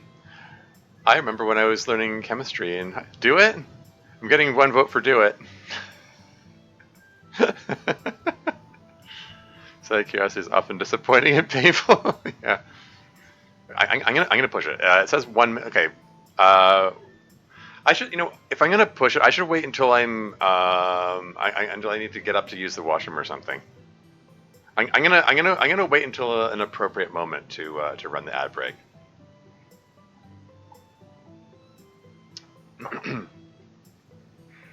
I'll tell you what. When I finish my soda here, that's when I'll push it. And when I get up to refill with water. Anyway, moving on. I remember when I was learning chemistry in high school, my favorite part was molecular geometry. Like, charges want to be as far apart as possible, and so molecules arrange themselves so that their charged parts are separated. They can get some weird formations. I remember my chemistry classes.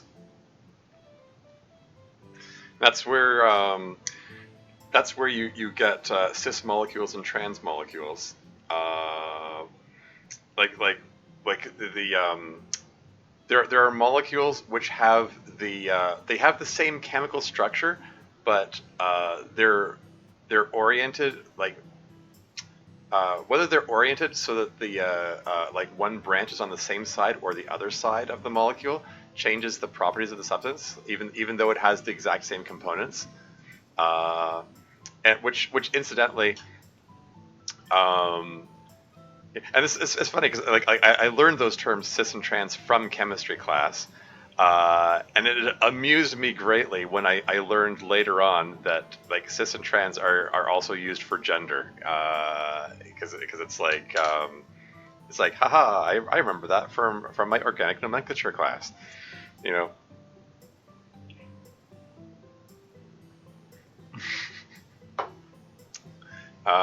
Anyway, moving on.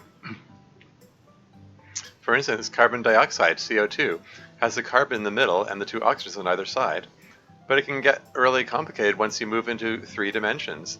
Methane, for instance, CH4, arranges itself in a tetrahedron with angles of 109.5 degrees. Yep, that sounds about right. You have to be really good at spatial reasoning to work out how a molecule is going to arrange itself geometrically. But of course, mostly we have tables for that now. We know already how all the molecules lay themselves out. But it's still a really fun thought exercise. The real fun, though, is balancing chemical equations. Everyone loves that. What's this expression? So what you have to do is take your reactants, right, and and reduce to lowest terms. Why is that? What is this expression here? Is this supposed to be her like yonder expression? She's losing herself in the chemistry. God, that was exhilarating. It really got me worked up. Uh-oh, strangely aroused Miss Ida. I know, right? What's happening? Maybe now you'd like to try something a little more personal. Um, oh boy, where's this going? Something more fraught with consequences. Hey, there's that word fraught again. Yuri would be pleased. You can tell Monika's getting bored writing it. CG, yeah. I don't do this with just anyone, you know. It has to be someone special, someone who will really appreciate it. That's right. Organic chemistry. Another chair comes flying out of nowhere and Miss Ida hurtles into the void. Oh no. Aw, poor Miss Ida. I was just getting into that. Anyway, okay, I'm gonna so it is done. I'm gonna try hitting the run 1 minute ad break button. I just want to see what happens. Here goes.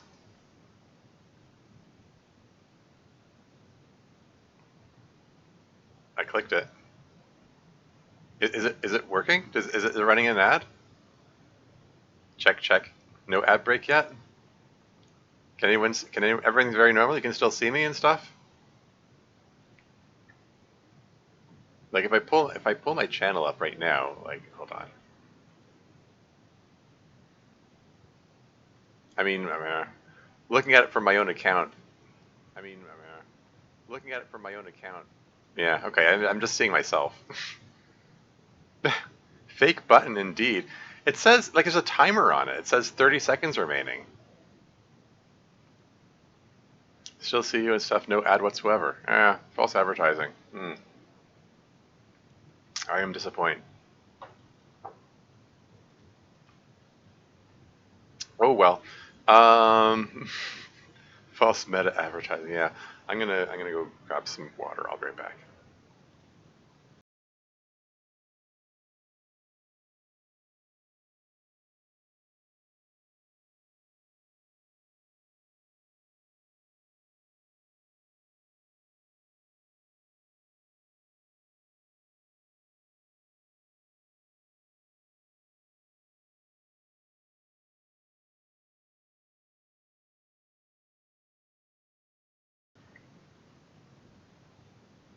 And back again.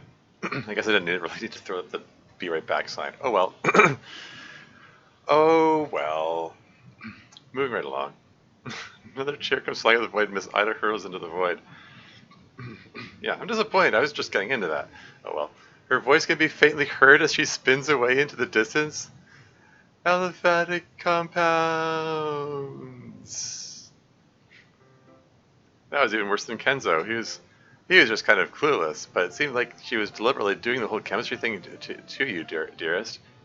I'm the only one that really loves you, even though you might not have noticed me, senpai. Haha. No, really, my senpai, I guess. What's that? You want me to show myself? Okay, here goes.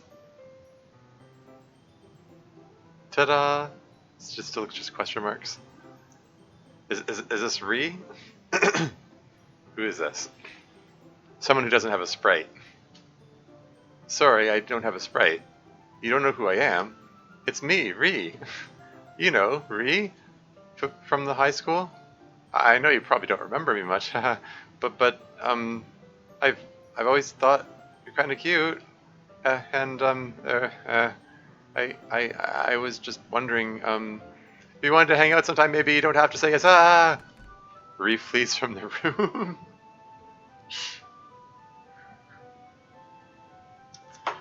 Re hasn't had much characterization so far. I mean, they've just had a few lines here and there. Like there's, I mean, I can only think of like two instances.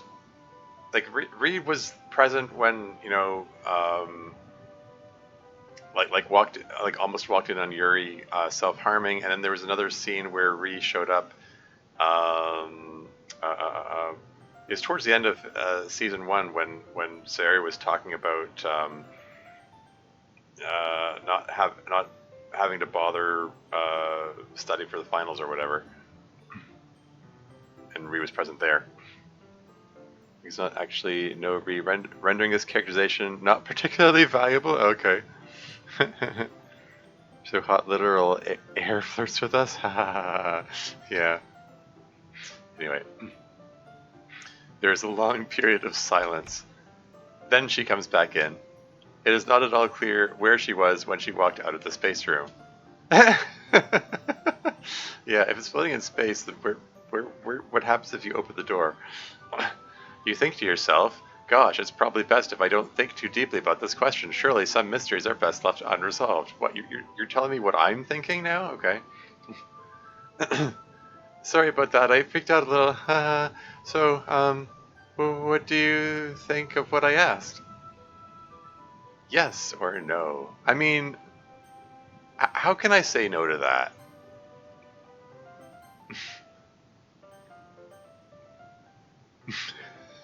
It's the power of canon, yeah. Like, no, how can I say? It feels mean to say no at this point. I'm gonna go with yes. The room is suddenly cleared in a bright flash of light. Okay, no, that's enough. I can't allow this to proceed any further. What a disaster.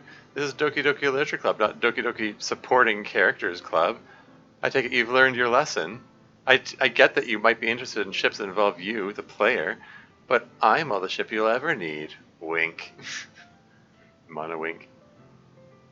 Think to yourself, white noise. Yeah. I'll just take you back to the menu, assuming you're not done yet. Sorry, what? Assuming you're not done yet? Anyway. If you load the save, there is a slightly different ending if you reject Re. Aw. I don't want to reject Re, it feels mean. Which makes you an objectively bad person, by the way? Yeah, exactly. I don't want to be objectively bad. Anyway, hair mending. Okay. Let's see where this goes.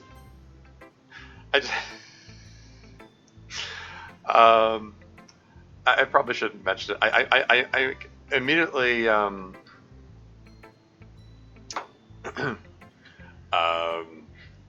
I immediately think of Afro Zero not too long ago made a video where he was ranking ships like within Doki Doki Literature Club, and He put all of the harem ones, or all of the polyamory ones in the bottom ones. He said they were quote unquote disgusting, which I thought gave me license to razz him for his own choices, but he didn't like that.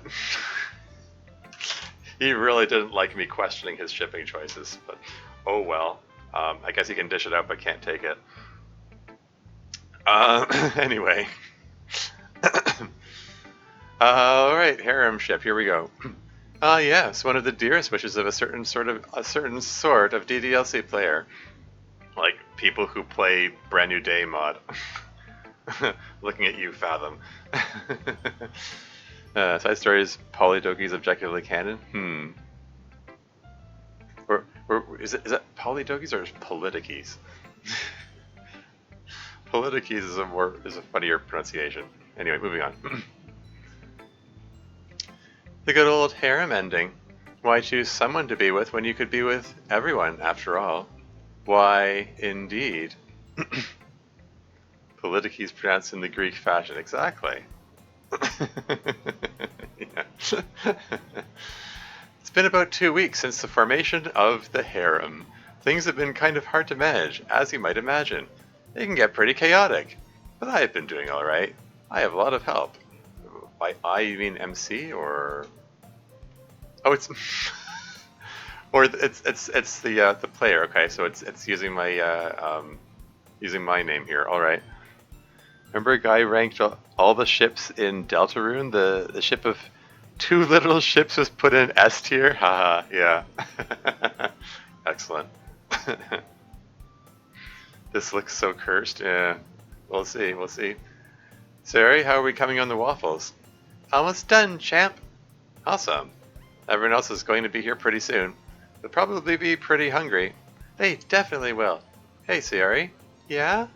I just wanted to say, I know that our little living arrangement is a little strange, and we don't get to spend too much time together one-on-one, but I wanted to tell you that I really enjoyed just you and me spending time together like this.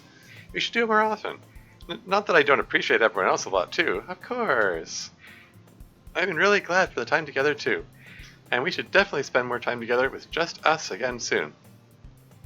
Just us. Have you played Deltarune? I have not. I haven't played Undertale either. I played a bit of Undertale. I think I mentioned in the previous stream. I got a little ways into it, and then I got caught up in other things, and I keep telling myself, oh, I should get back to that someday, and I just haven't so far. Do you remember 2 ships in Deltarune? Anyway, moving on. Just us again soon. A rapid flurry of knocks on the door announces the arrival of everyone else. I'll get it. Okay. And Kenzo. Hi, Termuse, we're back. Sorry, that was supposed to be Yuri's voice. Hi, Termuse, we're back. Chapter 2, probably. Yeah. Did you guys manage to find everything? Yes, mostly. Kenzo, you're still in your uniform? He doesn't have another outfit. Or actually, no, he does. Yes, he does. He had another outfit when I used his sprite in Storm. The actual harem ending, yeah. MC is included there, as well as Tori's okay. Alright. So I was too lazy to install it for this purpose? Yeah. Yeah, I didn't have time to change out after school today. So much else has been going on. That's true. It is fancy dinner day for us today. That's right. And that's why today is a day for you fools to leave it to the one competent person and get out of my way so we can avoid burning the house down. You literally ask me and Yuri for advice cooking all the time. You're great at baking, but you still need cooking help. See, here you go. There's Monika misusing the word literally. There.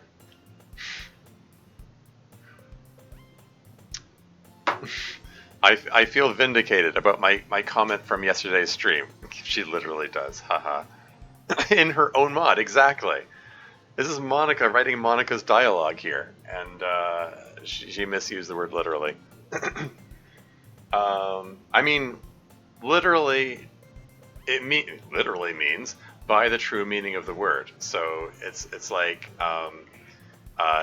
typically, historically, you're supposed to use it to distinguish between when you're using a figure of speech and when you actually mean the by the true meaning of the word. Um, like she obviously it isn't asking all the time. If it was truly all the time, then it would be nonstop like asking her constantly. You know, like it wouldn't. It can't actually be all the time. You know. No. Yeah, exactly.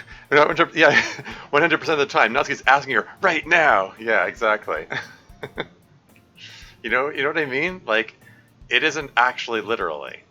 She's speaking figuratively. It's a figure of speech when she says you ask all the time. So it's not literal, it's figurative. Anyway. What do the characters see through the screen? How do they see us now that MC is no longer our vessel? Good question. Actually, it was hinted at in yesterday's stream. Actually, Sarah made a comment that Monika seems to sometimes just talk to a wall when she's talking to the player. So I guess that's the answer. They're all just staring at a wall, and they're just like it's just like trust me, the player's that way. Anyway, nonsense. I am the master.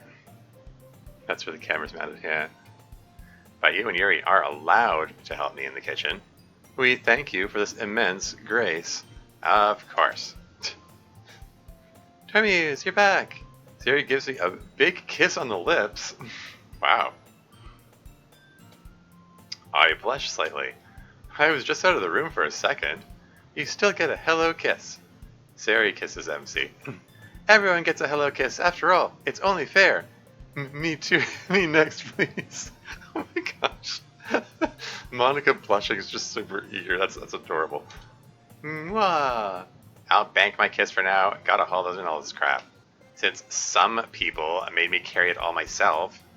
You wanted to buy it, you carry it. Yeah. Anyway, later. Later. Hiya, Chica. I can. Mwah. Was that everyone? What about Yuri? I could swear there's still one more person. I sure hope no one is sneaking up on me right now. Surprise hug. Eee. And now, I'm ready for my kiss. Of course. Instead of kissing Yuri on the lips, Sari kisses Yuri very gently and slowly but firmly on the cheek. Oh, okay. Thank you. No problem, hee. Still hard not to feel jealous sometimes, but you get used to it. That's right, it's Sari's harem, get wrecked. Yeah. Doki Doki Schizo Club or Doki Doki Streamer Club? Yeah, regarding the talking to the wall thing, yeah.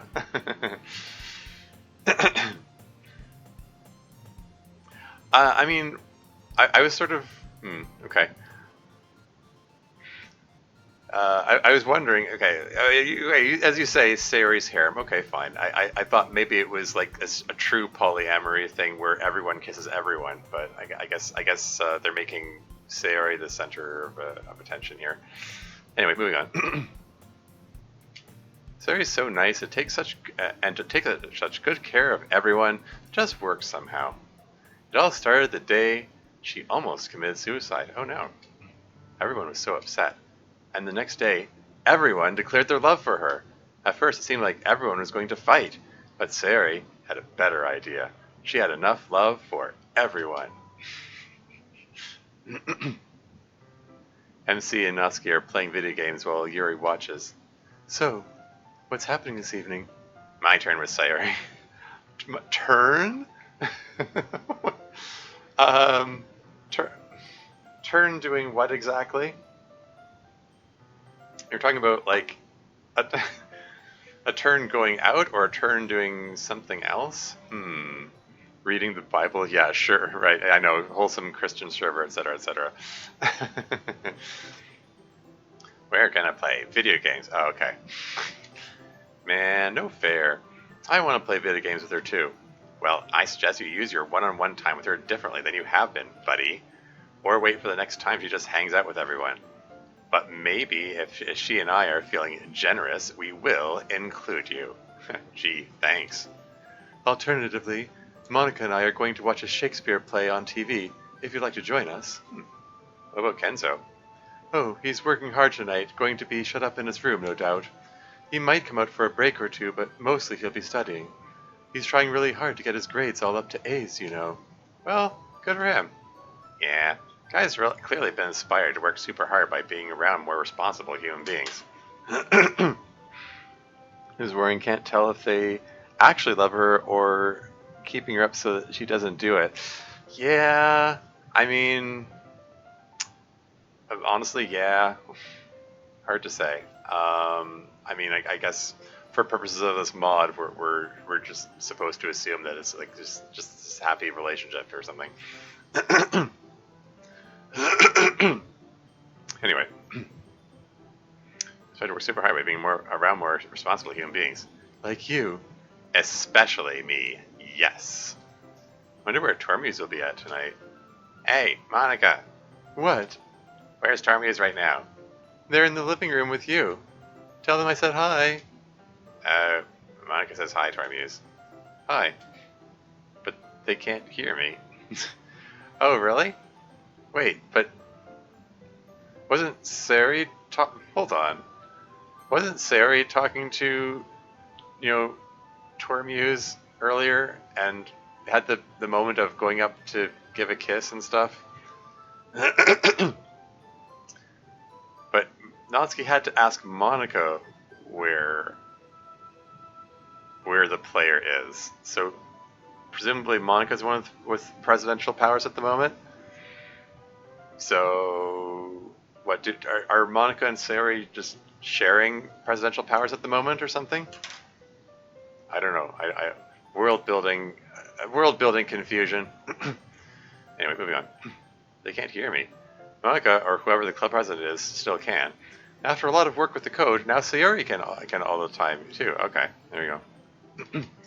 But communicating with everyone else is a little awkward. I still don't have much control over where I go. I kind of flit from scene to scene, but everyone still takes great care to make sure I'm included and can participate in a meaningful way, especially Sayori. How are you guys all doing in here? All three of them blushing when Sayori enters. Boom, hand waved. Yeah, there you go. Hand waved indeed. Imagine this goes on for long enough that Monika will stream her reaction to you instead. Yeah. Anyway, how are you guys all doing in here? Trying to get in some last-minute practice here before I have to start cooking. I have to make sure I don't lose against you later and bring shame upon myself. Well, I've been practicing too, so train hard. Yuri, I love you very much, and you make every day wonderful with your presence. Thank you. I love you too. So he whispers something to MC, and he smiles and whispers back. It's hard not to get jealous at times like these, but we all are able to do so because we love Sayori so much and want her to be happy. And like I said, she takes such good care of everyone. Is my imagination, or did Natsuki fade out slower than the others? The early versions of the MPT had weird fading in and out effects. Screw this, you're the content now. Yeah. How's it going, Ken? Okay, I guess. Making progress. It's just, there's so much work to do, you know? I can do it, I just wish it weren't so much. Well, don't work too hard, okay? I brought you some soup for when you want to take a break. I'm so proud of you and how hard you're working. You're fantastic. Thanks, Chica. Hi, Tormuse. Natsuki was talking such a big game about cooking, but she left me to do all the prep work. It's because she knows you're better at it and would never ever acknowledge that publicly. But she also doesn't want to ruin dinner for everyone with her pride. So here you are. But I see you're working hard, and I appreciate you. And I also appreciate that food. It smells really good. Anyway, yeah. Thanks for cooking. Looking forward to it being ready. Love you. Little smile there. Tiso's back. Hey, welcome back. Natsuki straight up did not fade out. How are you doing? Doing fine. We're playing uh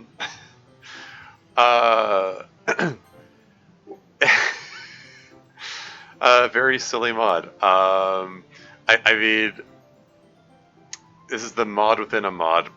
Monika made the so-called cursed shipping club, where everyone is shipped with Sayori. it's Sayori's harem mod. So we're making it quickly. Earlier, just had to mod for a very, very, very chaotic mod. Okay. We're playing. There is no way to explain. Yeah. Yeah. Anyway, moving on. Sorry, I just Monika's like smile and blush as she watches Sayori leave is cute. Love you. And I love you too, Tormuse. I'm so glad for every day. Hold on a second. This coming into the scene where she's. Hold on a second. Hold on a second. This is some meta buggery going on here. We're gonna DDoC fan game. Cool, very cool. But yeah, no. This mod is full of scenes where like it comes into the scene while they're in mid conversation. But how can she be mid conversation with quote unquote me? Or if I'm not aware of it, like what? Anyway, moving on. I'm so glad for every day you get to spend with me and the rest of us here in this little world. Thank you for being such a good friend to the others. And such a good, special friend to me. You make me so happy. Huh. These are supposed to be cursed, but that one just ended up being kind of adorable. If anyone could hold all these crazy people together in a single relationship unit, it would definitely be her, I guess. Anyway, moving on. So there's one left, it's the meta. This is a meta reference? Alright, here we go. Hey, Tormuse. If I asked you to go out with me, would your answer be the same as the answer to this question?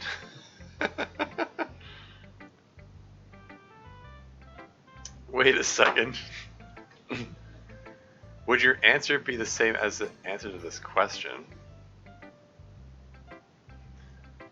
I have to think about that one. I'm going to go with yes, though.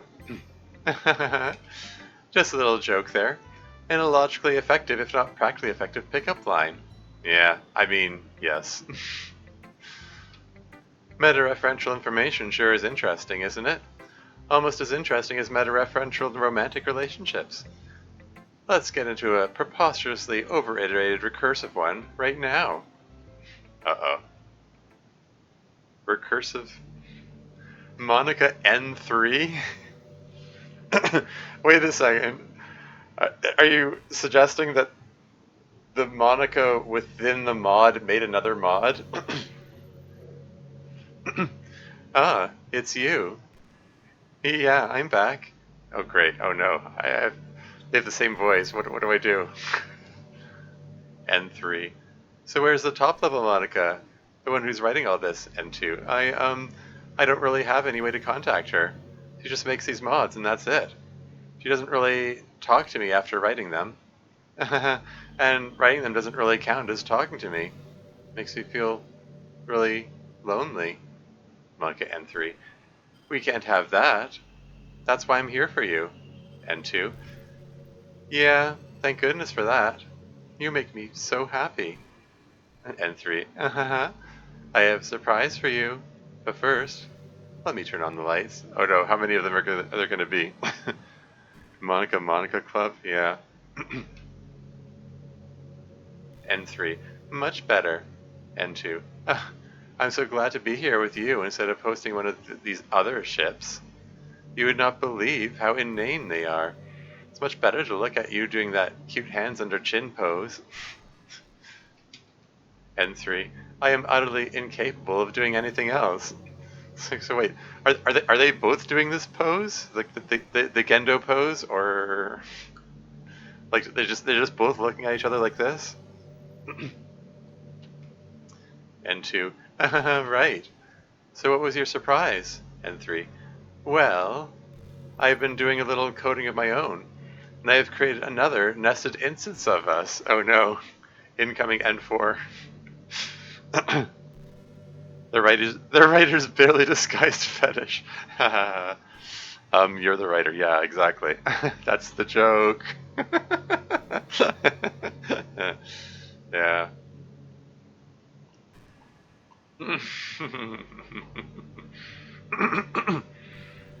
It is pretty funny though.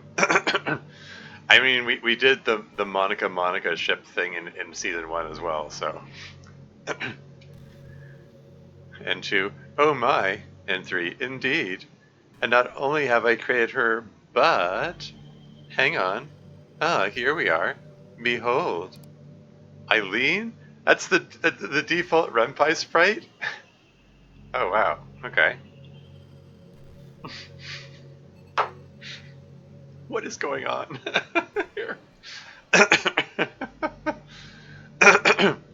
Yeah, anyone who hasn't done modding will, I mean, even people with experience modding probably won't even know who she is. Eileen knows my sins. Anyway, moving on. I don't even know what voice to give her yet. Pretty sure I'm not supposed to be here. And 2, this is pretty meta though. And 3, it is, but let's focus. Alright, send her back. And bring up Monika. Wait, that's not right. What is this sprite? I don't recognize the character. Monika N0? It's like the Omega Monika. The end Monika. Well, I mean, I would have thought the original would already be Monika #1, but so who would Monika 0 be? Would that be Dan Salvato? I don't know. Anyway, that's the beta Monika. Okay, sure. Foolish children, it is I, the Monika. Tremble in fear as I and 3. Monika is man, isn't she adorable? And 2, super adorable. Kind of low quality sprite though. Yeah, and 3, yeah, she's unfinished art. Not what I was going for anyway. Hang on. Okay, this time I'm sure I've got it. Ah, there we go. Say hi, meta Monika. Monika N4. Do you just see character sketches? Copy paste for the beta sprites? Okay. Sure. Let's grab that. New tab. Boink. Oh, okay. Huh. Interesting. Right. Okay, yeah. I get it now. This. I have seen like some of the original sketches of the DDLC characters. I don't recall seeing these ones. Huh. Interesting. Okay. Yeah, I didn't realize this was a thing. I didn't recognize the beta sprite there. So can't wait for etc. Monika. At this point, I want to see Sigma. I don't know. I'm second guessing what letters those are. Monika for at this point. Yeah. Anyway, moving on. N3. Oh yes, I need to activate her. There we go. N4. Hi guys. So what are we doing today? Hot infinite recursion. N3. You know it. N2. Man, I wish I could be in there with you guys. Yeah, where is N2 at the moment? Female? Okay. Yeah, okay. Yeah, I guess that was a typo. I'm working on my own DLC mod about what happened after Sayori's death. Ooh, okay. So, like basically just dealing with the fallout from her suicide. No meta stuff going on, or you can choose not to do that. Yeah, I'm assuming that Kirill Ivanov is using that font just That's just because that's just thing, their thing. No deaf meta stuff. Okay, fair enough. Because Monika's like, why the hell did you download this mod? Oh no. Anyway, moving on. Wish I could be in there with you guys. And 3. But that's not the only coding I've been doing. Check this out. Monika N2. Okay. Wait, is that supposed to be her talking? I mean, even though her mouth didn't open. Whoa, awesome. I'm in here with you guys. Hey, have the power, yeah. I guess that's the advantage of being a recursive Monika. There's no stupid real-world barrier to slow you down. N3, and that's for sure. I'm glad you're all finally here now. It was a lot of work to get you here. N4, I'll bet, but thanks for doing it. It's really nice to be here with you and the Monika 2 levels up. N2, it sure is. Yeah, her mouth still isn't opening. What's the fade out and fade in happening there? Were you having issues with focus with multiple Monikas? I mean, you just have to define them as different characters. I wasn't sure about that. Well, I mean, oops. There is a bit of code in autofocus.rpy. Well, I guess you're not using autofocus because hence all the focus change issues. Incidentally, you as you can see, yeah. I did that, but it ended up not working super good. Yeah. I mean, yeah. You just need to define them as different characters, and include there's a line in autofocus.rpy which you need to include in there. I don't know. I don't know off the top of my head what changes you need to make. I'd have to look at the documentation, but there are ways around that. Yeah, did not use autofocus. No, I mean that's obvious from all the focus change fails. No offense. It's great. What is going on? That is a good question. Ciso. I'm sorry, I've already forgotten how to pronounce your name. Just Monika cranked up to 100? Yeah. Might be cranked up to an infinite eventually. Empty space room glitch plus multiple Monikas. Basically what's going on. Yeah. Why is Monika written... Written with a K? I mean, it's one possible spelling of her name. I mean, the DDLC Plus establishes that it's an acronym for Monitor Kernel Access, but I don't. I suspect that Dan Salvato did not actually plan that out 3+ years in advance, so that might have just been a happy coincidence. She doesn't have C? Do you think Monika is here?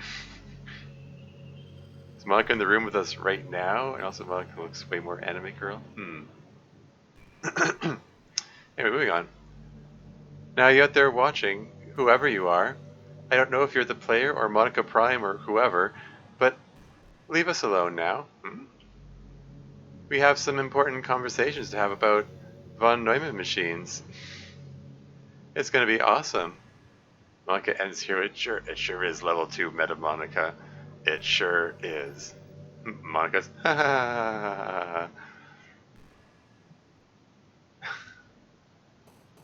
Well, that's finally it.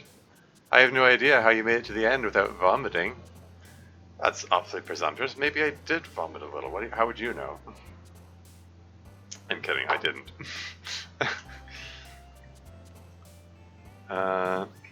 Makes you think of the SpongeBob gag. Which one? Where Monika stand in the energy chamber? Anyway. Unless you did. In which case, sorry. I'll send you back to the actual mod you're supposed to be playing in the first place now. You know, the real one. The canon one. Whatever that means. Yeah, canon's an illusion. Listen, be a sweetie, and please tell regular Monika not to ever make another mod like this again, won't you? Thank you, and adieu.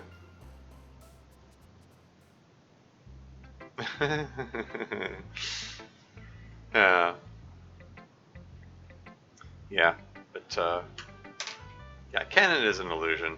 You're just replacing fictional events with other fictional events. So I did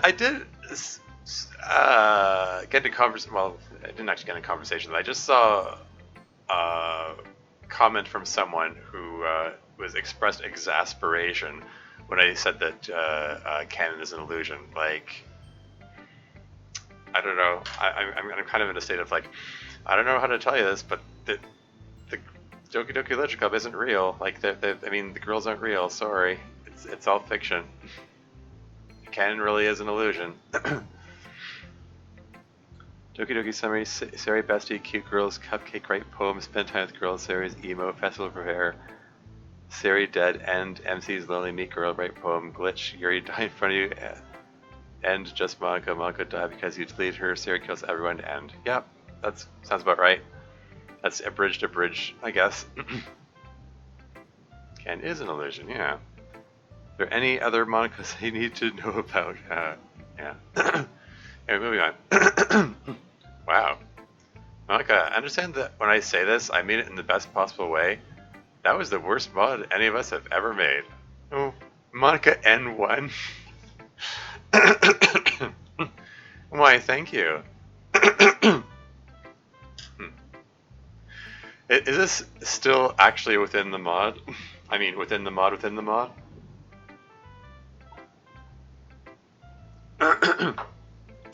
Is this dev like gonna pull a fast one on us and like have the mod within a mod continue for a while and just not tell the player until some suitable moment?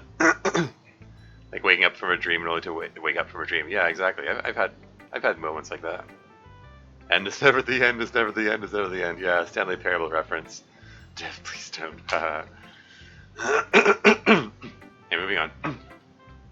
Hee. What's funny? Nothing. Just a little game joke I made. M name equals Monika. Name reverted. Anyway, thank you, MC. I understand what you mean perfectly. Good. I was afraid you might take it as insulting. Not at all. Quite the opposite. I know you want to make this kind of cringy, but parts of it end up being really cute. Sorry, that sentence was a little weird to read because of the lack of comma here after cringy. They want to make this kind of cringy, but parts of it were kind of being really cute. Yeah. General rule of thumb, I put a comma before the word but anyway. Senate parallel based, yeah. I thought the one where we all lived together was very sweet. And I thought the one with just the pair of people was very sweet also. But I did she trying to avoid saying like Yuri and Natsuki. But I did think the one with Kenzo and Miss Ida and Ryu was a little creepy. Yeah, I mean, yeah.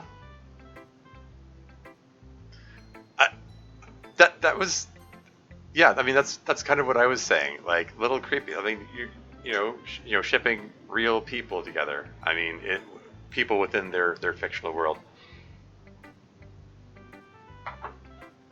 Headcanon for Yuri Parable, which I've never played, is that it's just Yuri playing the Stanley Parable and drastically overanalyzing it from a literary perspective. 4-page essay on what the adventure line is an allegory for. Creepy. Yeah, Cree, yeah. Spooky Waters, welcome to the stream. But, yeah, no, Yuri Parable is a fun mod. I really liked it. I think it blended DDLC and Stanley Parable together in really creative ways. And like both of them have lots of meta stuff going on, and I just thought they combined really well, and it's just a lot of fun. It's got a lot of really funny moments, and there's actually surprisingly there's some real tearjerker moments in there too that just kind of caught me off guard. But yeah, I really liked it. It's one of the better mods out there, I think. Monika should play the Stanley Parable Ultra Deluxe. I believe that would appeal to her. Yeah. I haven't played the Ultra Deluxe version, but I have watched LP videos of other people playing it, and it's really something. Yeah. It's I'd say it's worth worth the price of admission kind of thing. The there's some neat new content and content in the Ultra Deluxe version of Stanley Parable. uh, where was I? Combined DLC with a well-beloved narrative-driven game. Yeah. Who will I ask you in a season 4 of club meetings? Ha ha ha ha. One ending where you're out of bounds above the first two doors. What a moment. I remember that one. We're joking with my friends about shipping each other. I miss the times. Yeah, it's. I mean, I've already commented on it, like earlier in the series. That like shipping real people together kind of creepy. It's the kind of thing it makes people uncomfortable. Like, don't do that. Shipping should be reserved for fictional characters. But yeah, like from the perspective of these characters here, Kenzo, Masaida, and Ri are people they know. So like bringing them into the shipping mod is just a little off. Anyway, but what's Natsuki's take on this? That was also my opinion of that part. Overall, though, I enjoyed it a lot. Yeah, what? Natsuki isn't really one to judge, considering all the time she spent like shipping Sari and MC together. But Ultra Deluxe is a better re-release than DDLC Plus in terms of content. Yeah. I don't know. Your mileage may vary. I really liked the DDLC Plus content. I mean, the I don't know. Okay. Well, I mean, I've heard differing accounts. I mean, yeah, truly, your mileage may vary. I mean, I heard a complaint, which is valid enough, that the DDLC Plus side stories were too much in the way of. I mean, like obviously they're trying to be like ascended morality tales, right? Like you get the definite feeling Dan Savato is conscious of his very young audience, a young and impressionable audience, and wanted to put some goodness out into the world, and like not just have some wholesome stories, but have them talk about some sometimes difficult social dynamics, like dealing with living with someone is suicidal, and how do you parse through that maybe parsing is the wrong word. Just how you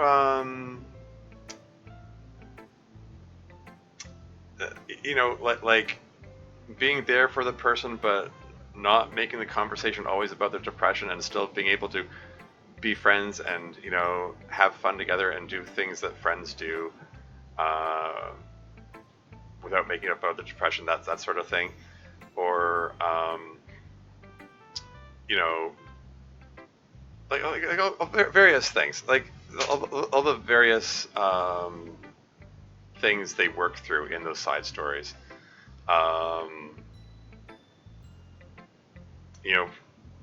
Things like finding balance in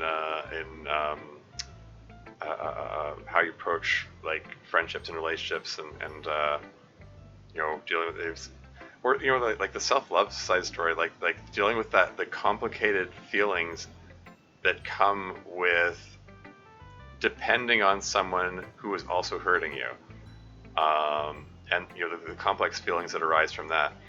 But anyway, sorry, someone offered the complaint / criticism that it all felt too on the nose, like they're practically like talking at the camera about these are today's lessons about these things, instead of it being just the girls just interacting and being set of friends having a slice of life thing. I mean, there's still slice of life stuff, um,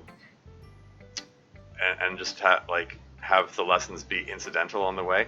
I mean, I didn't feel like that. I didn't feel like it was too preachy or on the nose or whatever. But then again, I wrote True Literature Club and Sierra Says No to Suicide, so who am I to judge? Oh, hey. Hyena, welcome to the stream. How's it going? Or Hyena?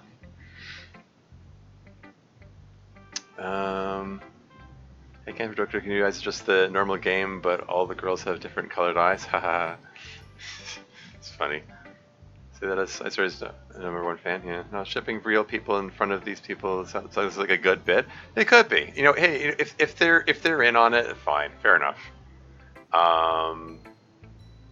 Yeah, it's if they understand it's all in good fun, that's fair enough, honestly. When you're with friends who understand and they're in on the thing that you pretty much anything goes. Like, it's pretty common for people to jokingly insult each other, and it's all fine because they know it's just jokes. Like my barbershop choir that I sing in,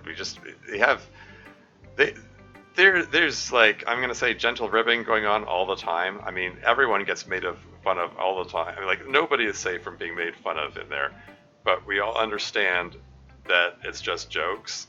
And I think it's safe to say there's also an understanding if someone says stop, they'll stop. There's yeah, it's it's understood that this is just a fun thing we do, and it's fine, it's whatever. But yeah, shipping Kenzo Side and Ri, who are totally uninvolved, is a little odd. TLC went very preachy. Wasn't very preachy, I don't think. As far as I can tell, SNDS was intended to be preachy, so it gets a pass. Yeah.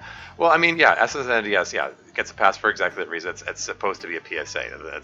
It's intended to be talking directly at the camera.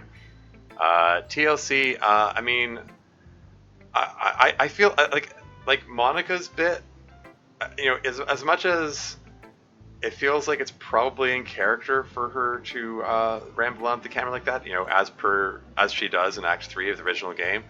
I mean, that's my standpoint that I came at it from. It's like, okay, this is the sort of thing that Monika would do. She'd just talk at the camera for a while. Looking back on it, I'm like, this bit went on too long.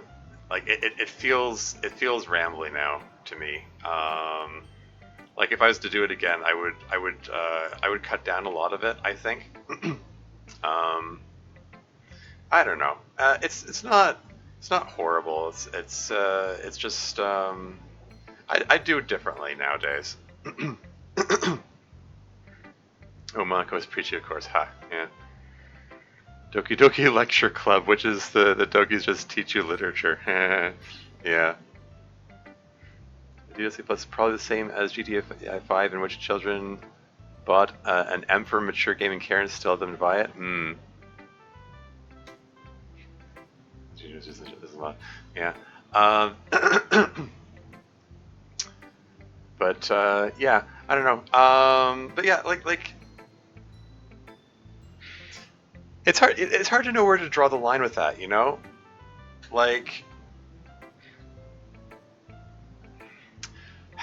It's like that old adage of show don't tell.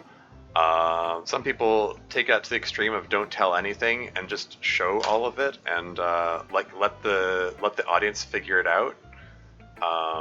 Whatever life lesson is intended to be taught by the narrative, just have it play out and show that this bad thing happened as a result of this thing. And that's why you shouldn't do that thing, and don't actually tell the audience, by the way, what that person did was bad, just so you know. But on the other hand, if you go too far in that direction, a lot of people don't get it. They don't get what you're trying to do. You know, it's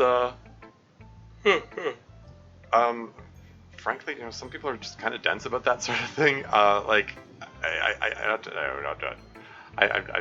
don't mean to be mean about that. It's just, um, I've seen some feedback that where people have got some really weird takes about my content, where it's like, I didn't say that at all. Like, where'd you get that idea? Like, I don't know. I mean, it takes all kinds. They're infinite diversity and infinite combinations. You know, everybody's different. They're going to have different takes on things. Some people are going to have weird takes that you didn't anticipate. But yeah, I don't know. I just think it's just like everything else. You know, everything in moderation, including moderation. Like, you don't want to go all the way. Don't tell the audience anything, but you also don't want to be like talking at the audience the whole time either. You want to be somewhere in the middle, I think. Well, it's basically Monika Hate Simulator. Monika walking MC into a wall. Yeah. Is that why did you name it True Literature Club? Okay. Well, first of all, I just like the acronym TLC. You know, Tender Loving Care, True Literature Club. Because when I went into it, I went in with the idea of I wanted it to be some means of dealing with the issues more sensitively, because I hated the way the original game handled Sayori's depression. Well, the way MC handles Sayori's depression, you know, telling her you betrayed our friendship and so on. So I went. That's what the mod started from, like a scene where he gets the depression talk, right? And then I wrote a scene where, you know, it tries to handle Yuri's self-harm in a more sensitive way, and then deals Natsuki's issues in a more sensitive way, and then it kind of got away from me, and I was kind of racking my brains about how to handle Monika's scene, and it just kind of, there's just a moment of scope creep, I guess, where it just kind of got away from me, but really, like, honestly, the name True Literature Club, it just came from that acronym. I just like the acronym TLC. I have been criticized for the title, saying that, oh, you think this is what the true way the literature club should be, and I'm like, I'm not shoulding anything. I'm not saying it's my version of the canon isn't superior to anything. Like, and for that matter, it just because I wrote, you know, Yuri as explicitly autistic, for example, it doesn't mean that that's the case across all versions of the canon or all mods or whatever. Like my mods aren't necessarily, they don't necessarily have continuity with each other. In fact, I think it's fair to say that every one of them is in a different continuity. You know, like, just because Natsuki was trans in TLC doesn't mean that she's trans in SSNTS or Storm.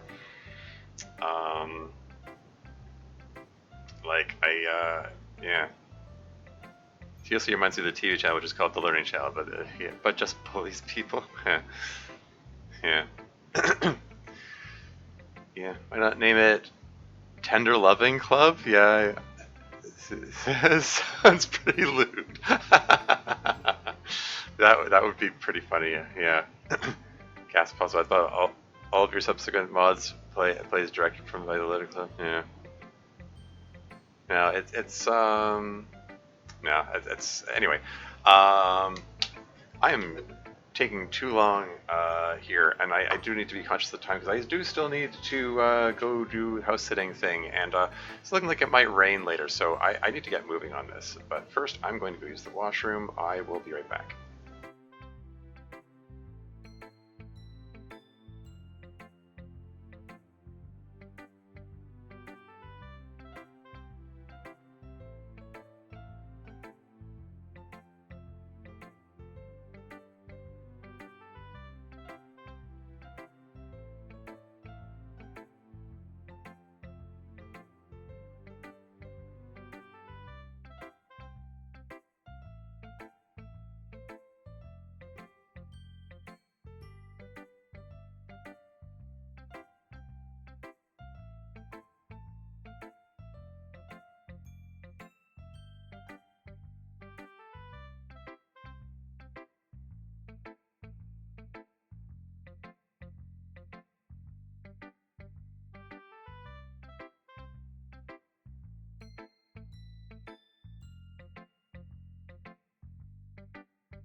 And I'm back again.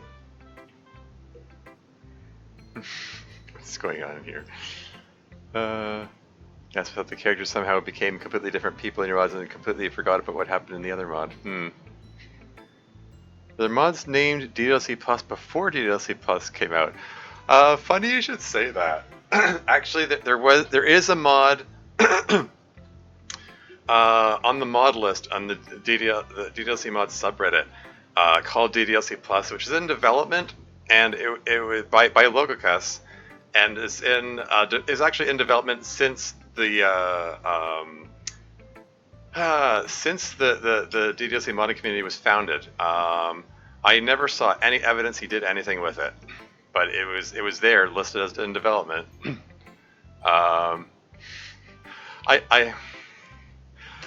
probably shouldn't rag on Logicus about it, but maybe I'll do it anyway. It's just I don't know why Logicus was as administrator of the community for so long. Like, he never showed any signs of doing any work on any mods. He never played any mods. I'm not even sure if he ever even played DDLC. I think he was just there because he was friends with Carl. I never saw any signs that he had any coding knowledge either. Like the comedy club mod, which he sponsored, is a mod which is supposed to be an assembly of short comedy mods that were submitted by members of the community. This is a mod which, by its very nature, didn't require Logicus to do any work on it. And in fact, Scene and Terra did all the coding work for it. And Logicus sat on it for 3 years. He kept saying, he needed to do something with it. He needed to get some music for it or something. And he kept delaying, and people kept asking him, like, I kept asking him, like, what's going on with it? What are we doing with it? And he just sat on it, and he's like, wanted to release it for the anniversary of the community, like the second anniversary, and then that went by, and then the third anniversary went by, and the fourth anniversary of the modding community. He's just kind of, I don't know. It's probably like super petty for me to just rag on him like all these years later now. It's just one of those annoying things about how he ran the community. Like, he just sat on it, did nothing with it, and when it finally did come out, it was like really lackluster because years of hype built up for like I don't know. There wasn't much more than there was during the demo, which had come out initially. Being a mod called Doki Doki Literature Club Aftermath, and I'm still working on the art right now. Cool.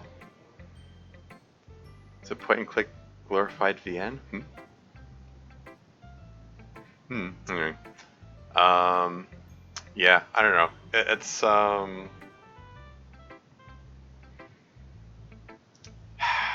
like, you know, it's leading into things I probably shouldn't say, but you know, it's kind of feels like his laziness is kind of what defined Logicus, and it's part of the reason. I can see it as being probably part of the reason he didn't want to deal with the whole Carl situation. He just did his usual strategy of, well, let's just pretend the problem isn't there and hope it goes away on its own, and just hide it and bury it. And he didn't see that as defending Carl, but effectively that's what he was doing. So, you know, probably the less said about that, the better. I'm going. This is way beyond the bounds of the original question asking about DDLC Plus. Yeah, I mean, getting back to the original question, yeah, DDLC Plus, like, I'm fairly certain he never ever did actually did anything with it. Like anytime I asked him about it, he was evasive. Like he couldn't give a single detail about what the plot was going to be or what it was going to involve or anything. Like even the name is as generic as possible. Um, yeah, it just sort of feels like he wanted to sound important or something, saying I have a mod in the works, and then never did anything with it. Hmm. Oh, and also I didn't know you were a mod for the modding Reddit. That's kind of cool. Oh yeah, yeah. I was a moderator for 3 years, between 2018 and 2021. Yep. It was neat. It was I was glad to help out and give back to the community and stuff. Like in addition to like moderating, I also uh, uh, uh, did the updated the mod list, which by the way hasn't been updated in 5 months. The current staff are kind of slacking on that regard. I offered them. I volunteered. I said, hey, if you give me access to the wiki, I don't mind updating it. I I don't know. I mean, I'm not staff anymore, but I don't mind helping out.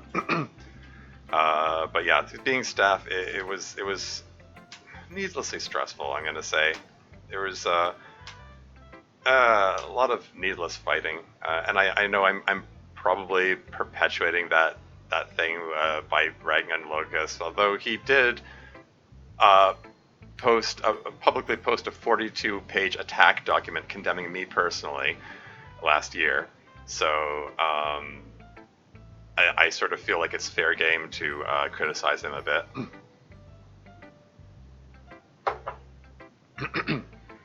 And like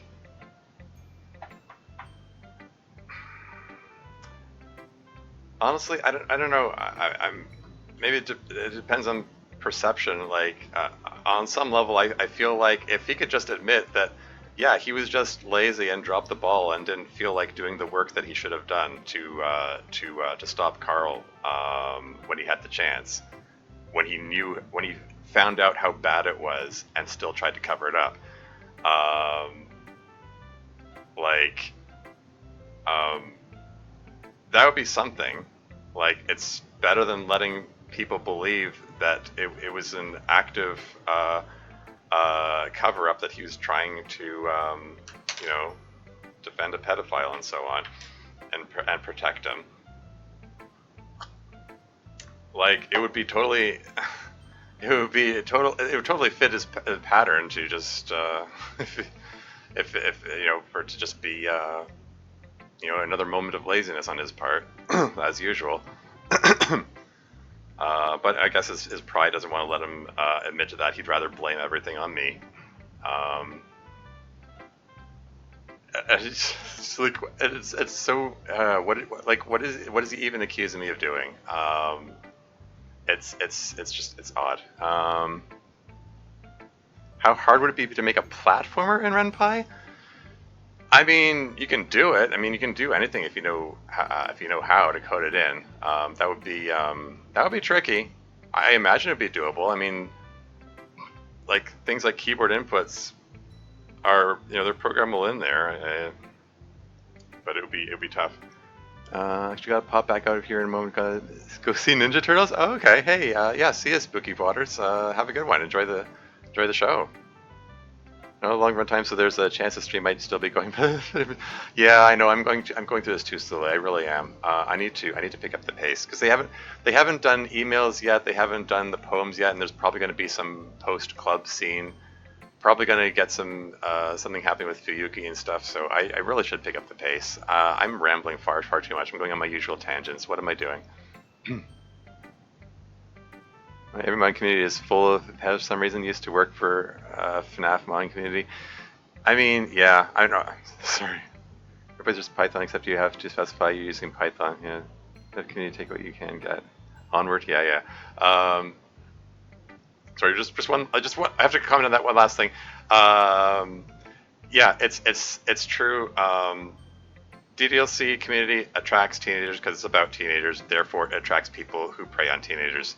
That's just cause and effect. It's an unfortunate truth. This happens.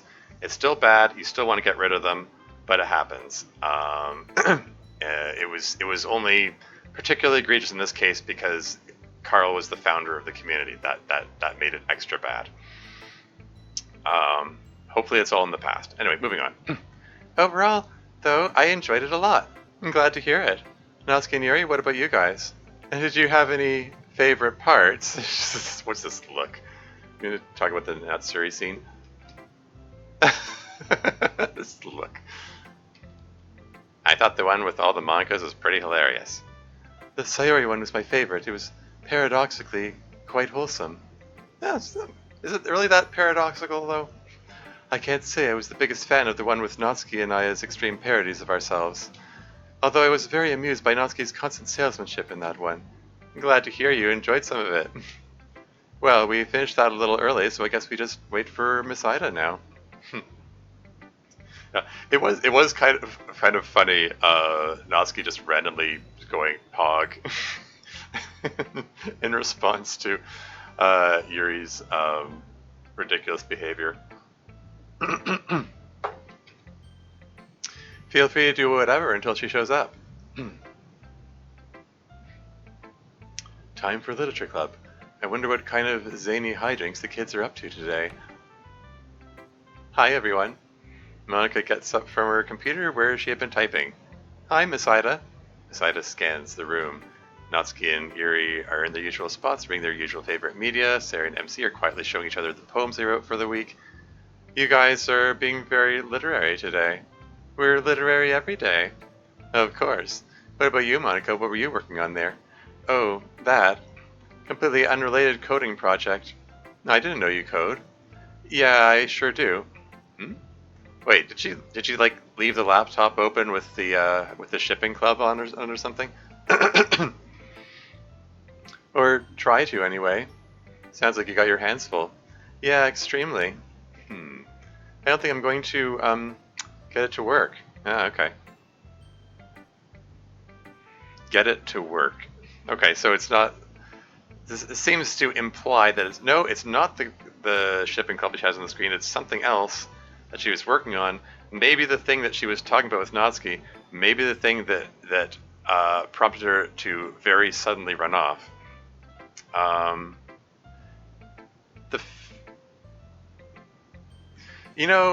the fact that she ran off in the middle of talking to Natsuki, and the fact that she was talking to Natsuki about it, kind of makes me wonder if it has something to do with Fuyuki, and maybe she's trying to cure her cancer or something. Like, that's what I would be thinking. Be worth the effort to make a Natsuki Pog sprite. It's always worth the effort. Oh wait, no, Dev says no. Okay, never mind then.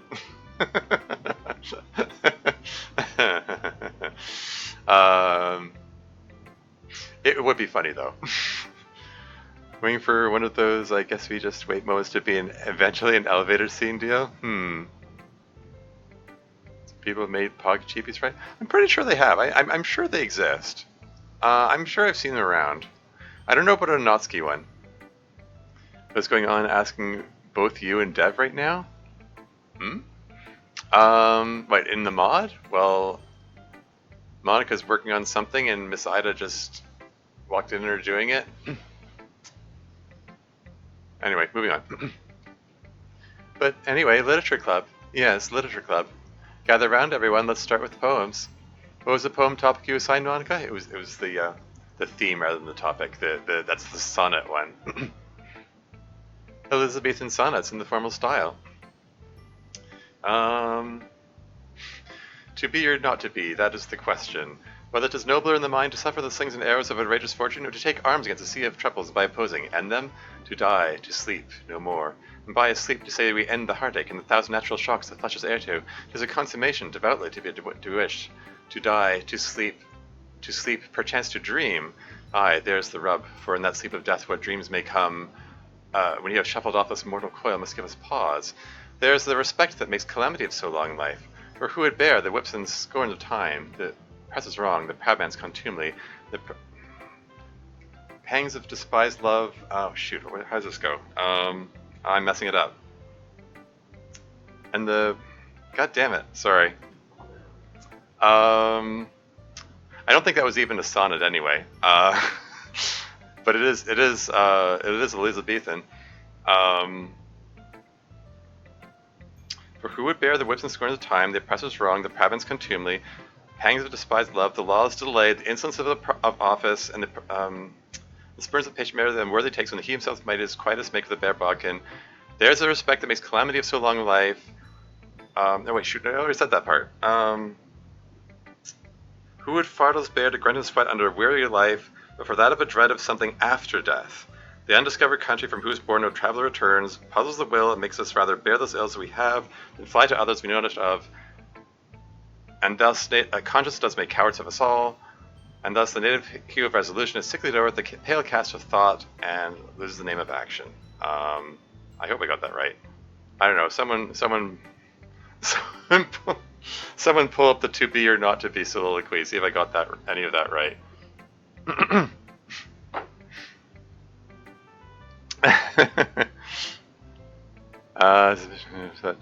Just move on. I know. Sorry. I'll move on. Let's get on with this. Elizabethan sonnets in the formal style. How wonderful. All right, who would like to share first? Me. I really like this prompt. All right, let's see it. Her eyes are like a lighthouse for the sun. I walk across the grass and covered ground, moving to where I see the beacon lights. Bright blue they shine and pearlescent and round, guiding me home amidst the darkest nights. Her eyes are like a lighthouse for the sun. She brings infinite warmth and happiness. But hidden is her light, and you must hunt when her cruel mind her brilliance does repress. At last you may with her persistence arrive, and find yourself the day that brightens dark. Take your reward for confidence and drive. Behold the sun that shines are clear and stark. To love her takes a strength that frightens me. Such as I am will try it shamelessly. That's super sweet. I mean, obviously he's writing about Sayori here, and that's freaking adorable. Why did you do that? You should have made the MC's poems random words. Haha. Little joke, he references that in season 1. That is true. Anyway. I'm sorry, blushing. And that's pretty sweet. That sounds very Shakespearean as well. Something about the format, I guess. Yes. And you also pretty much stuck to the convention for naming the poem, I noticed. Not exactly. Took a line from the poem, but it wasn't the first line. Still, it was the most representative line. Very good work, MC. And very expansive use of vocabulary. I noticed that too. I didn't think that pearlescent was a word I'd hear outside of a Yuri poem anytime soon. I think that's down to the format too. Something about getting stuck in that da-dum, da-dum, da-dum, da-dum, da-dum rhythm makes you think of weird words. And you start to understand why these sonnet writers made some of the fancy word choices they did, or why even MC would use such a pretentious word. I think that pearlescent is a great word choice for Sayori's eyes, MC. Don't let Natsuki bully you. You would like that word. Well, Sayori, I assume that being the subject of an Elizabethan sonnet was a pleasant experience for you. Yes. Getting best poem week. Being too fried to give any other feedback. Yes. All right. Well, why don't you go next then? What did you write about your sonnet about? What you might expect. Hee. Knight of Gold. In olden times, the knights would sally forth. They'd slay the dragons in their darkened caves. Thought strong and tall, they'd still have a warmth. Though righteous, still they guard the fools and knaves. My knight is horseless, and he has no sword, no armor bright upon his supple limbs.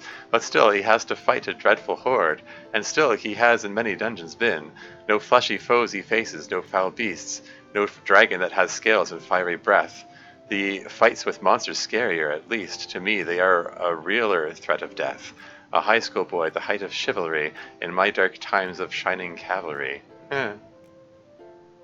Cool. This is neat stuff. Wow, it's neat how the sonnet format just brings out some... Somehow it like managed to bring out some more evocative imagery. That's kind of neat. Anyway. That was really sweet. Guess I should have seen that one coming. Of course you should have seen it coming, dummy. I'm much more surprised every time you and Sayori don't somehow manage to write a poem about each other. I think it's lovely that they do that. Well, yeah, I guess I think it is too. Yeah, I just like to tease them about it. They have all these adorable reactions. There is a lot of this poem that I don't quite understand. What, is she going to get hung up on the depression implications? Swimming structure lends strength to poetry. Eyebrows gone? Oh, I missed it. Probably Natsuki's, right? For some reason, Natsuki has the greatest penchant for having her eyebrows spontaneously disappear with the MPT. Doki Doki Long Road Taiken, the MC and the Doki girls talking while walking on a really long road. Yeah, I mean, I played longer roads, or I played part of it anyway. Yeah, very long mod, longer than it needs to be. Could have done with some editing, but I mean, it eventually gets to some interesting stuff, but it takes a while to get there. Oh well. Anyway, club meetings, Heiken, the club meets up several times. Yeah. Anyway, moving on. These alternative demons that the protagonist is fighting. I get that the knight is in the poem is MC, but I don't comprehend the metaphor for what he's battling. That's a secret between me and him, but something really scary to me that he helps me with. Yeah, I understood that much. Turning to the literary qualities of the poem for a moment, I think it's interesting how despite the strict format, the voice is still uniquely Sayori's. The fairy tale framing device is very much in her style, and her use of enthusiastic scene-setting exclamatory lines. And her thirsty MC lines about his supple limbs. Okay, that's enough about my poem, haha. Who wants to go next? I'll save you from your embarrassment, Sayo. Sayo? The enemy is entropy. The enemy is entropy, I say. The tearing chaos looming o'er us all. The only foe we'll never keep at bay, our doom pronounced within its droning call. A battle makes it stronger, still it grows. Disease for which all cures, illness speeds. All waking minds research, but no one knows to slow it, much less stop it in its feeds. A loop of time itself might do the work, cycling it back upon itself again, but such a loop shall leave us in a murk. We cannot grow if we cannot wane. One day I'll make a cure for every ill. The last injustice falls upon my will.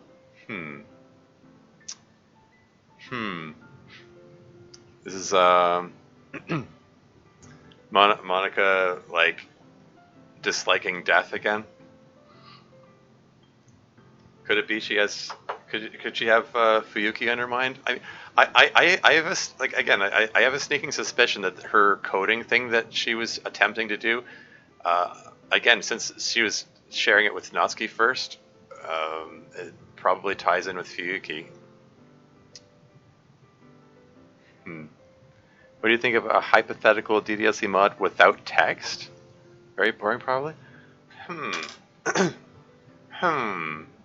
That could be an interesting challenge.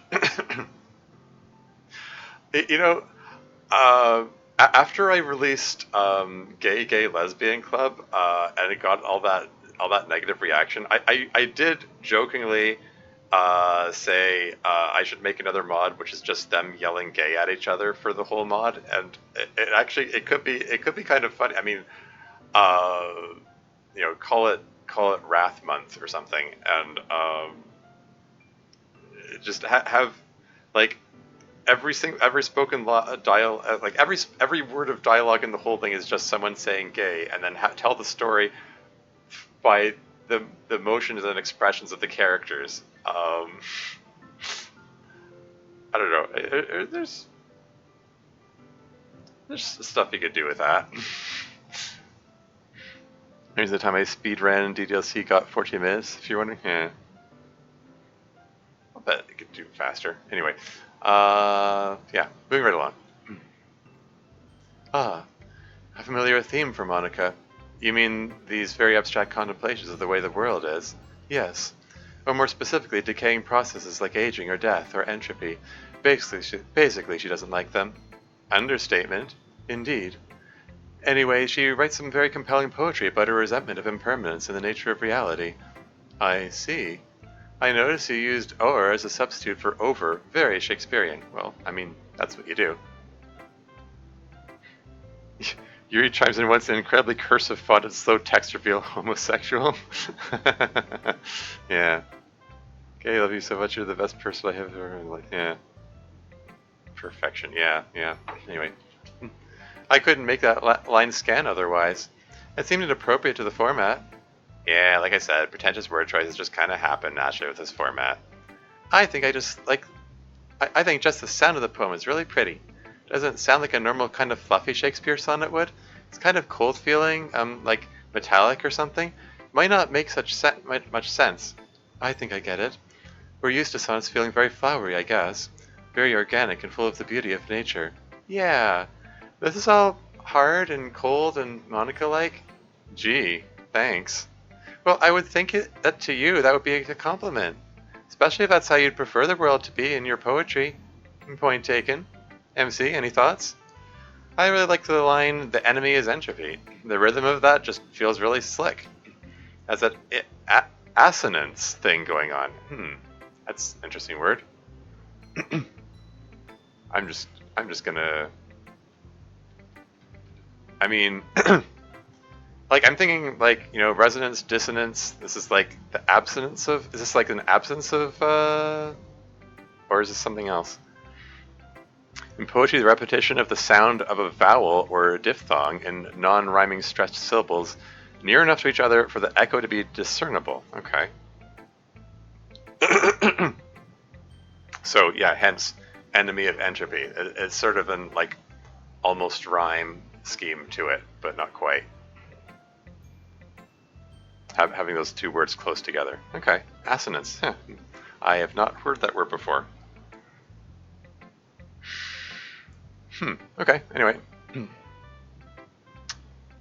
Notice all the effort into the art. Make a sandbox VN getting what the Dokis say without words would be interesting. Yeah. I mean, something to think about.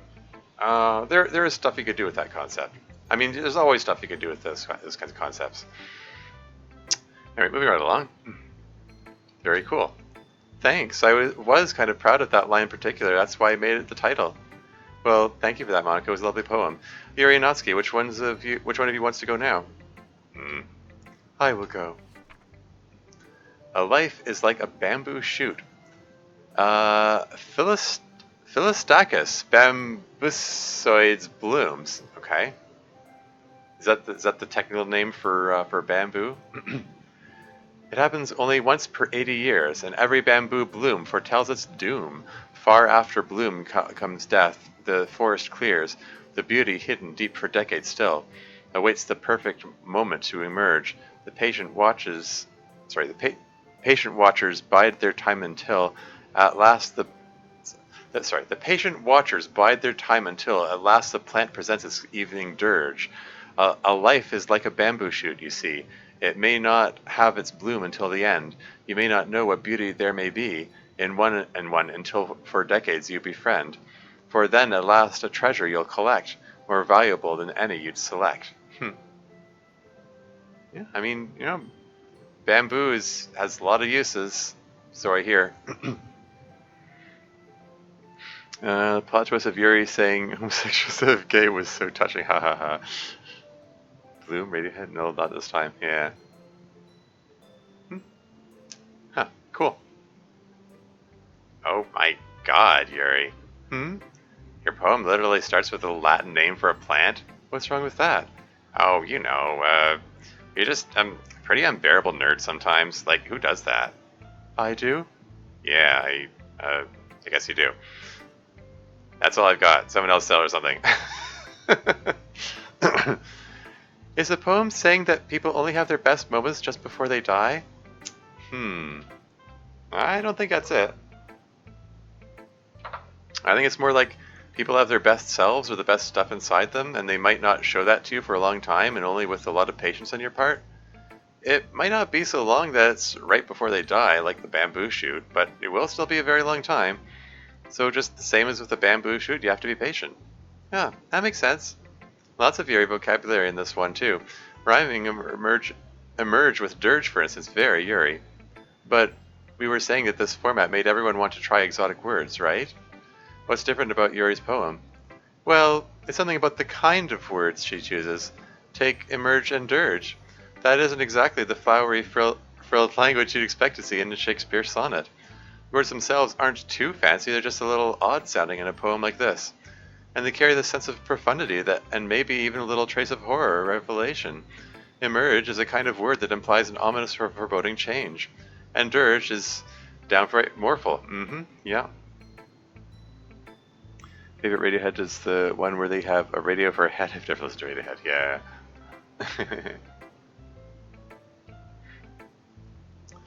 Which means that the poem gets this kind of serious gravitas to it. And that's what makes it very Yuri. I see. Well, shall we see what makes up a Natsuki poem? Guess so. If I were a shark. Baby shark doo doo doo doo doo doo. A shark has got to move ahead to live. It cannot breathe without continued swim. I'm envious for what would I not give? For a reason to keep going that's so grim. Without it I feel listless and afraid, and standing still is most appeal of all. And daring not the sun I stay in shade. I know what I must face but have no gall. But if I were a shark I'd have no choice. There's nothing for it but to move along. I'd scream and cry in peace, for there's no voice that carries through the oceans miles long. But I am not a shark, I'm just a girl, stuck coping in this awful shitty world.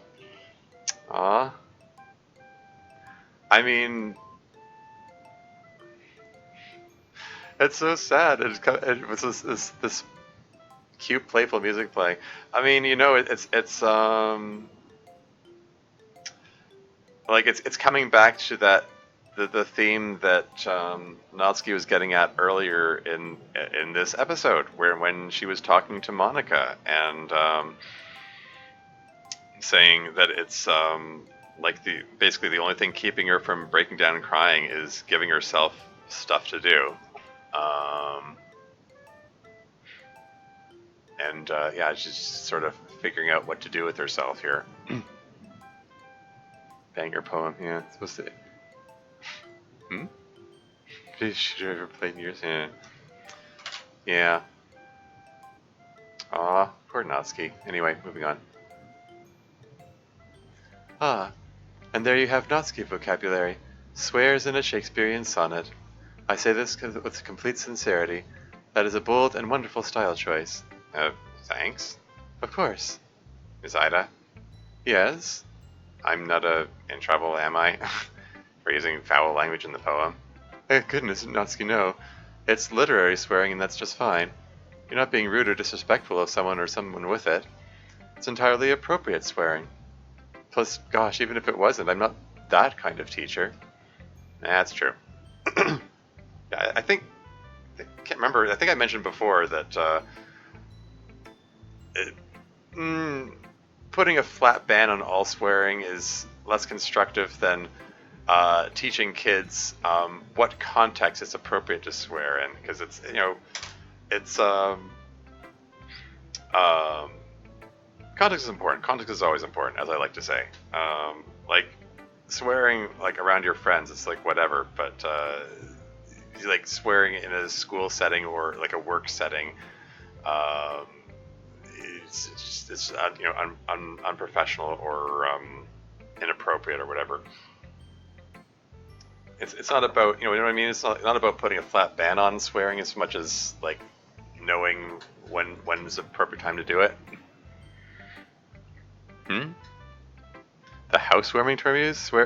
Swear context is important, but the housewarming or house sitting rather. Okay, yeah. Okay, moving on. That's true. You're way cooler. Is this about how hard it is to deal with your feelings about your sister? Yeah. Just had to go right for it there, eh? Maybe. I like to keep it secret. Yeah, who am I kidding? Yeah, it's about that. I could tell. Is that feeling of wishing that it were at least easier to cope even if you can't make the pain go away? Yeah.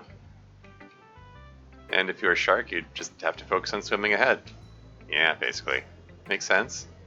For all the talk about Natsuki turning the sonnet into a pure Natsuki-style poem, she still couldn't resist the allure of some fancy phrasings, like where she says, "daring not the sun."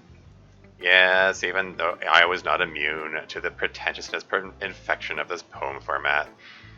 Well, I'm glad you added something new to your repertoire then. That's actually all we had planned for the club for now. So, let's just do literary free time for a bit. Oh, hey.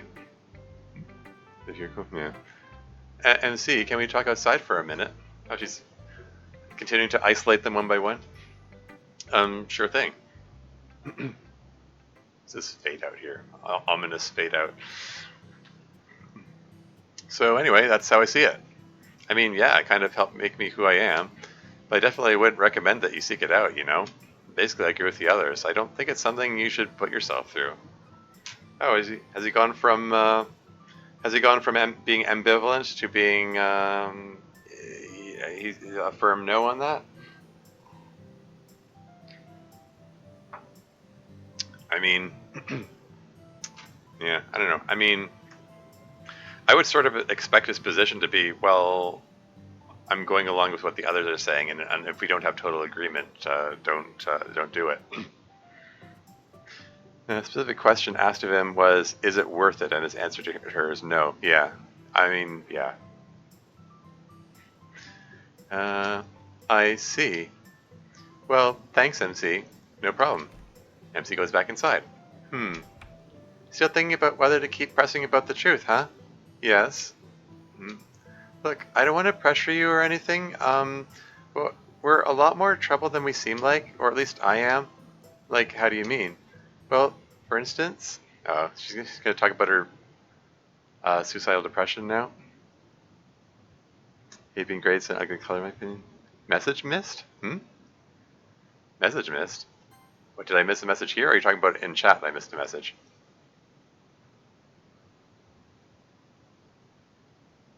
I don't think I missed anything here.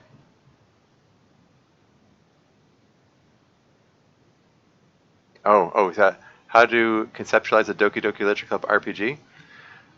It's been done. You can look it up. It's on the mod list. DDLC RPG. Someone used RPG Maker to make a full-on Japanese-style RPG out of DDLC. Very well put together. New art, new music. Like it's built from scratch. It's good stuff. Um, they deal with all the girls' issues and stuff. It's good stuff. I like it. Anyway, moving on. Well, for instance, you know that I've had really bad crippling depression my whole life? And I'm kind of a terrible burden on the rest of the club a lot of the time? And that I've basically attempted suicide twice and come really close to doing so a third time? I'm really a huge mess of a person, heh? I'm really sorry to hear that, Sarah. That must feel awful.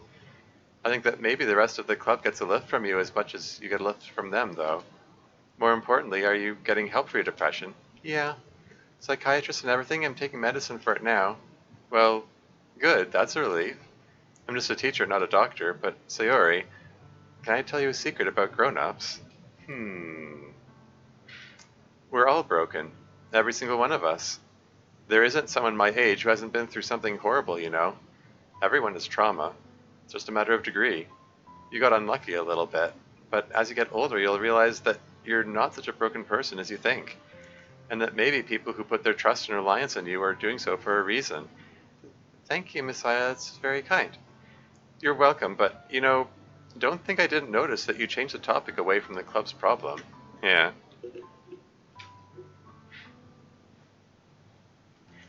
Why does everyone have to notice that these days?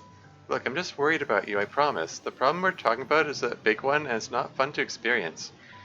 Just take that into account, okay? I will. Well, I guess it's time to... ... I mean, she's talked to everyone at this point, right? I mean...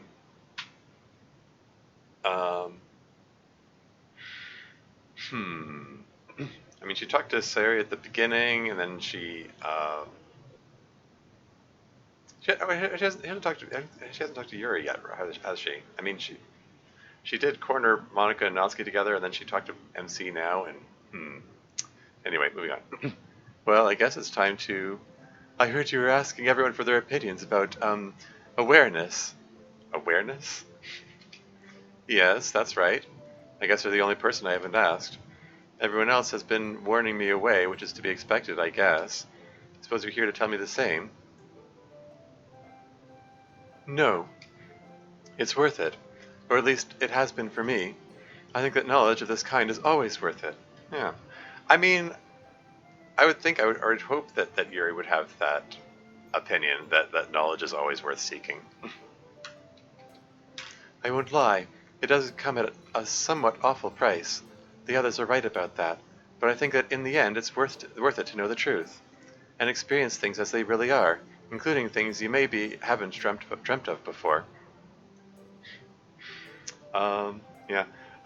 This feels like it's playing into Miss Ida said earlier that like when I think it was Natsuki asked her if all five of us tell you no, will you drop it? And she wasn't sure.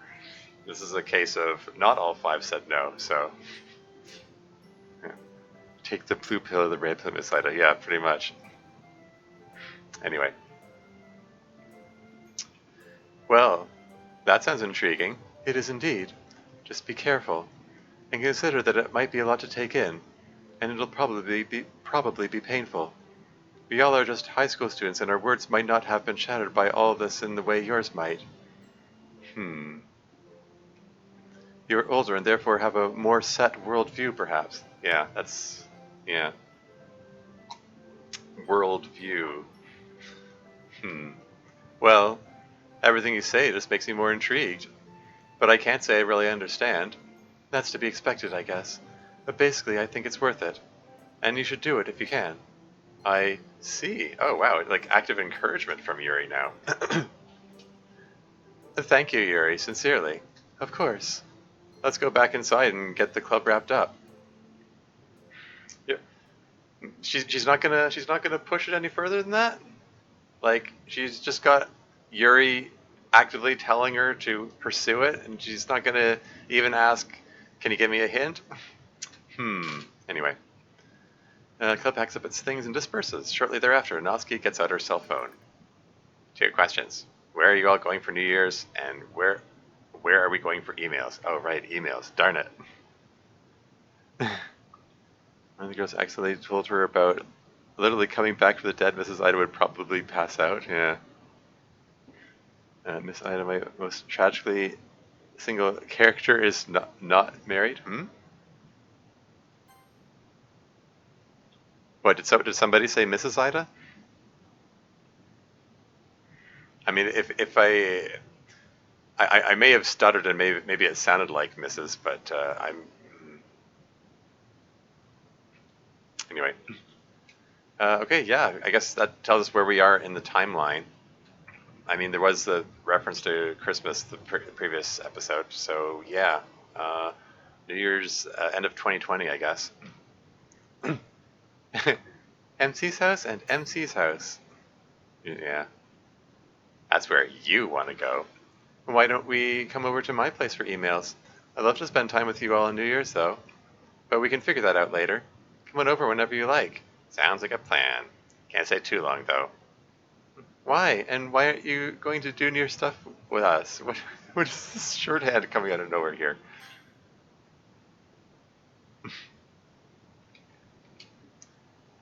Taking the train to see Fuyuki tonight. Yeah, I mean, we knew that was coming because it was in the blurb at the start of the mod, at the start of the session. Oh, I decided. Oh, okay. Okay, yeah, I missed that. Yeah. Sarah is the abbreviative texture of the group. All right, email time. I guess that means I need to move this chat box over here. Hello again, everyone. Time for more emails. Don't forget that you can send us emails to answer live.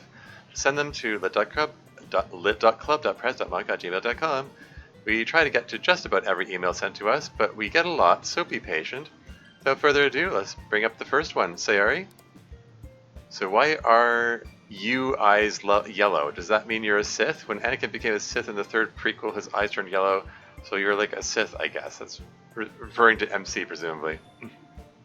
Strikes me as the type of person that tries to make the text as short as possible to not annoy anyone. Yeah, could be. I see. It's just my natural eye color. So far as I know, I'm not a Sith. Would you like to learn that power? No, not really. I mean, yesterday's episode, we already talked about that. Sith seem really mean. Ah, you're hopeless with memes.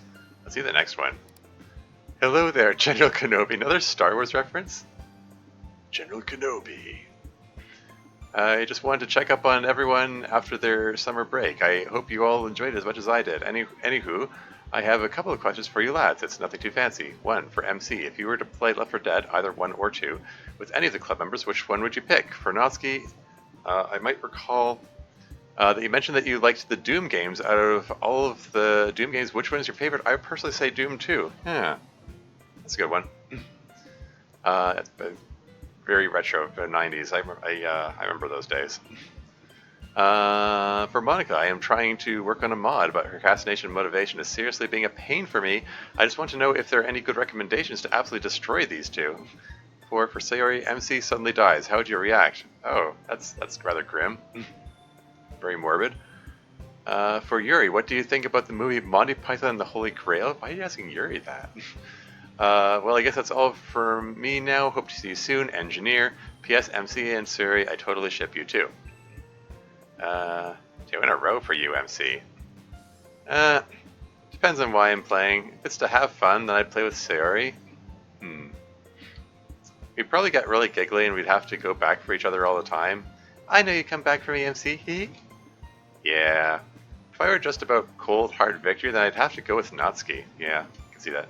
She moves fast in Left 4 Dead, and you have to keep up. Damn right. You are a bold one, Engineer. This is for the question about the Doom, yeah. See, someone around here can do prequel memes. Yeah. Oh, yes. Okay. Oh, yeah. General Grievous. I'm trying to remember his name. There you go. So, I really like the original Doom. Cool. Not my favorite, but I like it. Eternal had just top-tier memes, yeah. But I think in terms of just raw gameplay, I really like the 2016 reboot most. It's a little less frenetic than Eternal, and I like that. Your turn, Monika. Let's put the mod. This is the hello. Oh, hey, Technically, welcome to the stream. How's it going? This is the hello pack, yeah. Yeah, common problem. The main advice I can offer is to make yourself do at least a little bit of work every day. That's what I keep saying. Just pick something that you think is manageable. Maybe it's working for half an hour with no distractions, or maybe it's a certain number of words or lines or getting to the end of a scene. Just make sure it's something small that you can definitely achieve daily, and then commit to it. No matter how much you want to skip it or not do it that day, keep doing it.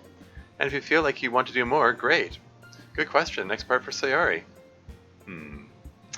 This is a sad question. Being directed at someone who's prone to sadness, who's trying to not be sad. So, like, I don't know about this. Okay, actually doesn't hate me now. Oh, okay, cool. Well done. Congrats.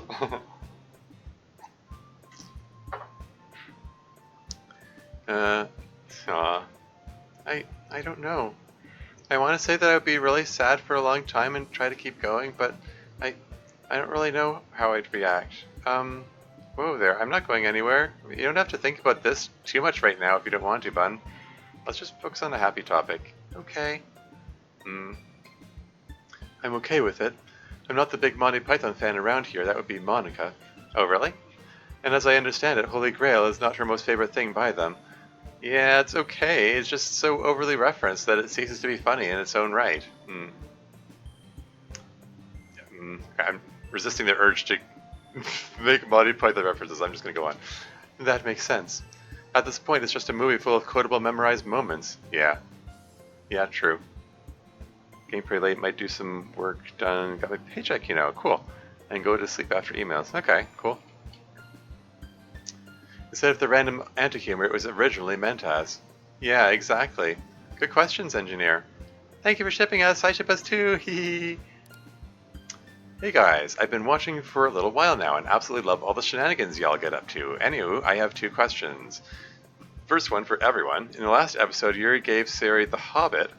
So, what is your favorite Tolkien book? I can't decide. Maybe Two Towers or Return of the King. You can't lose. They are all good. Next for Natsuki, the shipping queen. Who would you ship Kenza with? Haha. Thank you guys for putting out these videos and keep up the good work. Theratrix. Yeah. Videos? It, yeah. Yeah, I don't know. I mean, I've only read Fellowship of the Ring. I wasn't too fond of it. I wasn't keen on reading the others after that, personally. Large number of CM fans only watch the YouTube channel. Yeah, fair enough. Ah, a Tolkien question. Excellent. I, of course, love the Silmarillion. Yeah. I adore its rich, grand history. You put so much thought into everything. It's amazing. So far, all I've read is The Hobbit. It was amazing. I really liked it. So I think I'll read some more. I actually like Fellowship of the Ring best. Why? The way it ramps up from a small individual story to a grand epic is very impressive. I love the way it slowly develops the characters. Are they really developed though? They felt I don't know, they felt empty to me.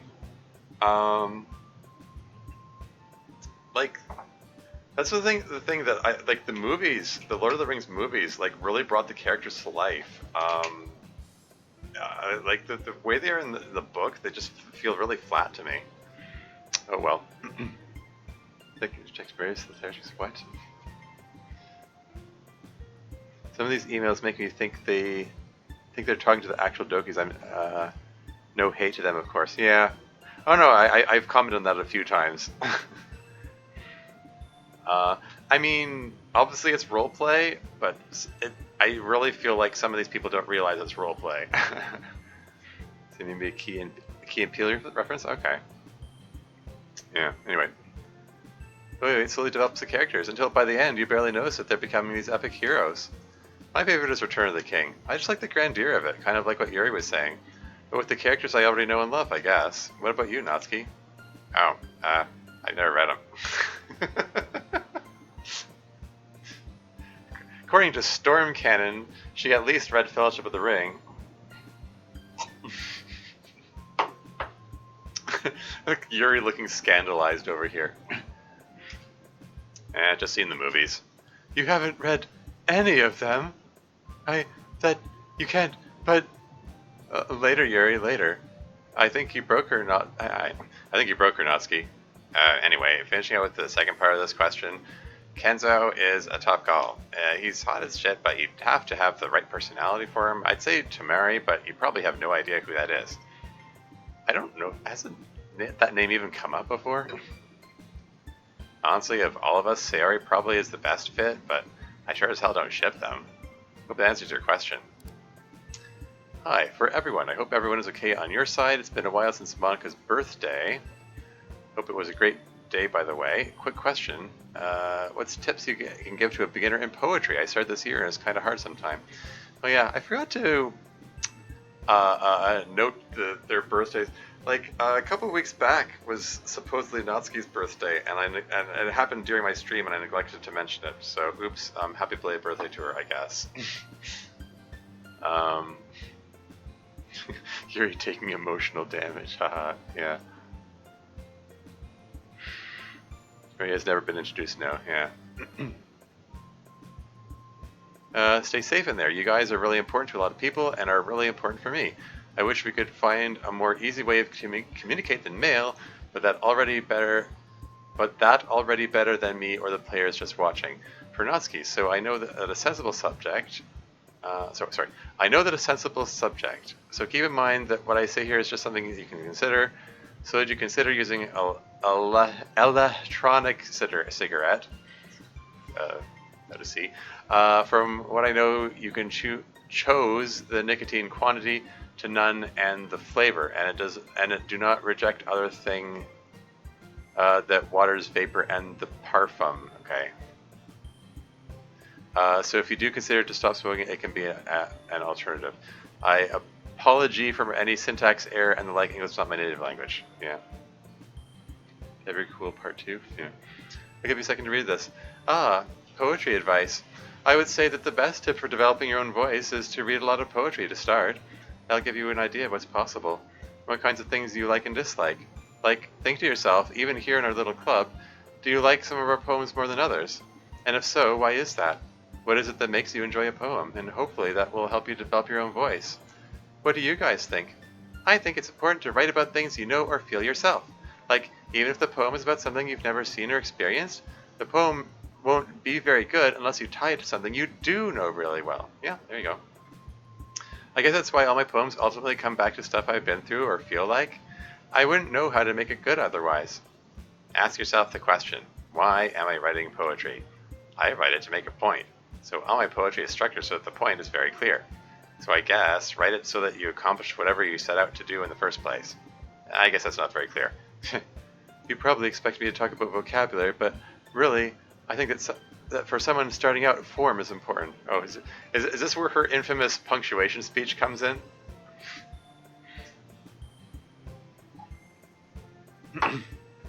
Anyway, read up on things like meter and rhyming schemes. And when you're first starting out, try to pay close attention to those. They'll help you understand what sounds good in a poem. My poems actually rarely use those anymore, but I'd still recommend that you start out learning them. Yeah, fair enough. I don't really have a lot of useful advice compared to the girls. They're really brilliant and I'm not. But let me give you one tip that's helped me a lot. If you're trying to rhyme, a lot of the times, hard rhymes sound bad. Like try and pry, for instance. It sounds like you're trying too hard to rhyme. It sounds kind of like a little kid rhyme.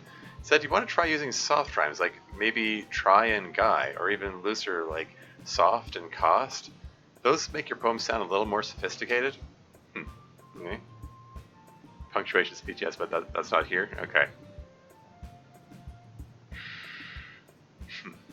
Yeah, anyway. And good tips. Natsuki, you want to answer the second part? That's with the e-cigarettes. Don't really want to make it easier on myself to smoke. Really, I should just quit rather than do a safer kind of smoking, you know? So I think I'll just keep on with the awful actual cigs as an incentive to quit. That's one way to look at it. Alright then, thanks for emailing us, Croissant-sama. A bientôt. Next question.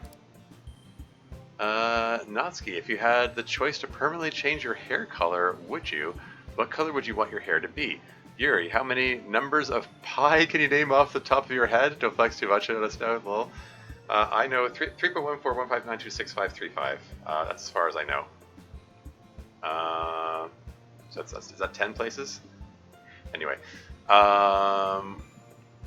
MC, I watched Dr. Stone a few months ago, and it was my favorite anime from this year. Thoughts on Dr. Stone? Did you watch it? This one can be for Natsuki as well if she's interested. I know she's a super weeb, haha. Monika, number 1. What would you major in college if you ever go? Sari, name 3 things that you recently started doing with MC that you've loved to do. 3 things, eh? I mean, I think we kind of already know that kissing is at the top of the list at this point. Anyway, Monika and Yuri, I heard you ladies like French toast. If you guys ever make it to the real world, and if we ever meet in person, I'd love to make you guys some. I normally don't like boasting, but I got to admit I make some banger French toast. I actually would challenge Natsuki to a baking contest sometime, but I feel like she'd destroy me. Haha. I had an interesting thought for future activities. I thought I'd run it down to see your opinions. What do you guys think of asking the viewers a question and we answer them via email? Ooh. I mean, could be an interesting reversal, but I don't know if you can like show all of them on the. I don't know if you can show all of them in the mod. Yeah. Plus, it's yeah. I can see that going wrong actually. If it's the disjointed like the delay between questions and answers. Like you're going to get people answering those questions years from now. You know, they're like because they're like this has been out for a few years now, and like you're gonna ask, yeah, like like if you do go forward with that, I can imagine you're probably like, even though it's 3 years later now, that you're probably still going to be getting answers to that question. Cool season 4, and thus I am not cool. Sure. Anyway, where was I? Like what we've been doing with also already, but in verse order. Only do it a few times throughout the year because of the amount of potential people answering questions, ideas, thoughts, just to spice things up a little. Thanks everyone for taking time to answer more questions from me. Sincerely, Connor FF. Also, Siri and MC, keep up the great work with your relationship. You guys are so cute. Also, Natsuki, fun fact, you're a weeb. Also, Monika, love you, be happy. First part for Natsuki. So with the hair color. I wouldn't want to change my hair. My pink hair is awesome as it is. Thank you. If I had to do it though, I don't know, something cool. Maybe blue or green. I like Dr. Stone pretty well. It was fun. Cool premise. Big time shonen anime energy, which can be very good. What did you think, MC? Loved it. Watched it all the way through. Favorite anime of the year. Can't wait until we get more. And there you have it. Yuri, digits of pi? 3.141592653. And that's it. Oh, the next digit is 5. I know it to one digit further than she does.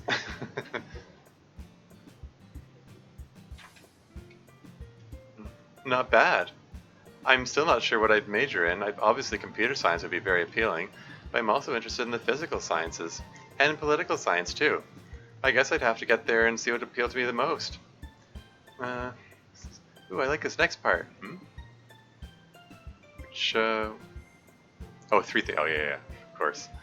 So, one thing is, when we eat miso soup, he eats all the tofu and I eat all the seaweed. And we pass our bowls back and forth to each other so we can do that. Oh, and we started walking instead with hands held with his arm around my shoulder. I really like that. Oh, and we started solving word search puzzles together. Oh, interesting. Yeah, word search puzzles don't really appeal to me because it's a little too mindless. Yeah, not my thing. Oh well. So some people are really into that though. I guess some people like feel the need for something mindless sometimes. Season 4 had a lot of plot airs. Packets does that. Yeah, Season 4 is really laggy. Haha. Yeah. Probably won't do that for very long, but it's really fun to do together as a couple. So yay! I do like French toast. Me too. Don't even try to have a bacon contest against me, bro. I will crush you. There'll be nothing left but crumbs. I really like your idea of having us ask the questions from time to time. I don't really know how to coordinate it much, I guess. But I have a question. What location or background to you, I guess, do you like best and why? Location or background? Okay. Okay. Yeah, fair. I feel like that... I know what she means. She means like background, like the background on the screen here. This is worded a little ambiguously though.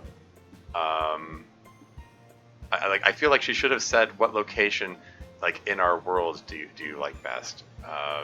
Because I feel like this might get misinterpreted and people are going to say like what city they like best in the real world or something like that. Huh? Chappy internet ain't letting the stream load? Oh, okay. Stream works here just for clarity. No, it still says excellent condition. Yeah, after that weird 3-time failing right at the beginning of the stream, it's worked fine since. So I didn't end up rebooting. Yeah. Anyway, moving on. Anyone else have questions? I guess I'm curious why they started playing this. And yeah, why did you start playing this mod? And why are you still playing it? Thanks for the questions, Connor. Well, I mean I can answer these right now, I suppose. What background do I like best? I don't know. I guess Sari's bedroom looks cool. Like he's got the cute animals in it. The space room's kind of cool too. Why I started playing this? I played because of the psychological horror tag. It looked interesting, and why did I play the mod? I mean, it came highly recommended. I was promised a Natsuri ship, and I'm still I'm still waiting for that. I guess I'll be going in there. Okay, see ya. See so. Welcome. Have a good one. See, Dev, remember that you're cool as hell. Yeah, Natsuri is not canon. Ha ha ha. Yeah. Anyway, moving on.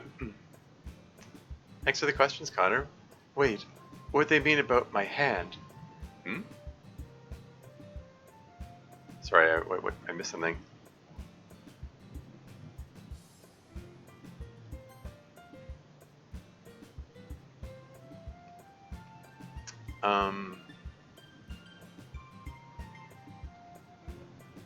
Wait, sorry, I'm confused. I feel like I missed something here.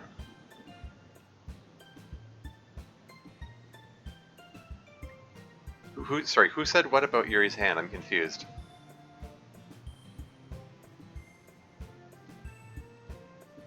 Oh, also Yuri and her yukata. My hand. Ah, okay. Oh, that. Yeah, because it didn't display properly. It cut off her hand. Yeah. Okay. Moving right along. You remember in the festival when? Oh, that. Yeah, I thought that was weird. We do live in a computer simulation, I guess. Yeah. Just ignore it, Connor. A wizard did it. Yeah. Wait, what? Moving on. No one else has any questions? Like, Monika asked a question and Sayori asked a question. I thought that, thought we were going to get, like, one question from each of them. Oh well, anyway. I've got a couple of questions that I think are good for coming back to this amazing club. Number one, Monika, best girl, by the way. So in the last season, you mentioned that you are only in love with one person, that person being the player. Now assume that I, as a player, were to try and bring you into our reality. My main problem is, aren't there technically multiple Monikas to bring here if I have played multiple mods? For versions of You Love Me, I've played around 20 or so mods, because I started playing DDLC around 2 months ago. Uh-oh, we're getting super meta here. Let's say in 5 of those mods, the versions of you and those mods were in love with me in my reality. If I had the ability to bring them into my reality, how should I do it? It'd be weird to have 5 Monikas who all love me simultaneously living with me in my reality, don't you think? Yeah, super weird. I'm sure that's the word that all the mass pillars would use to describe that phenomenon.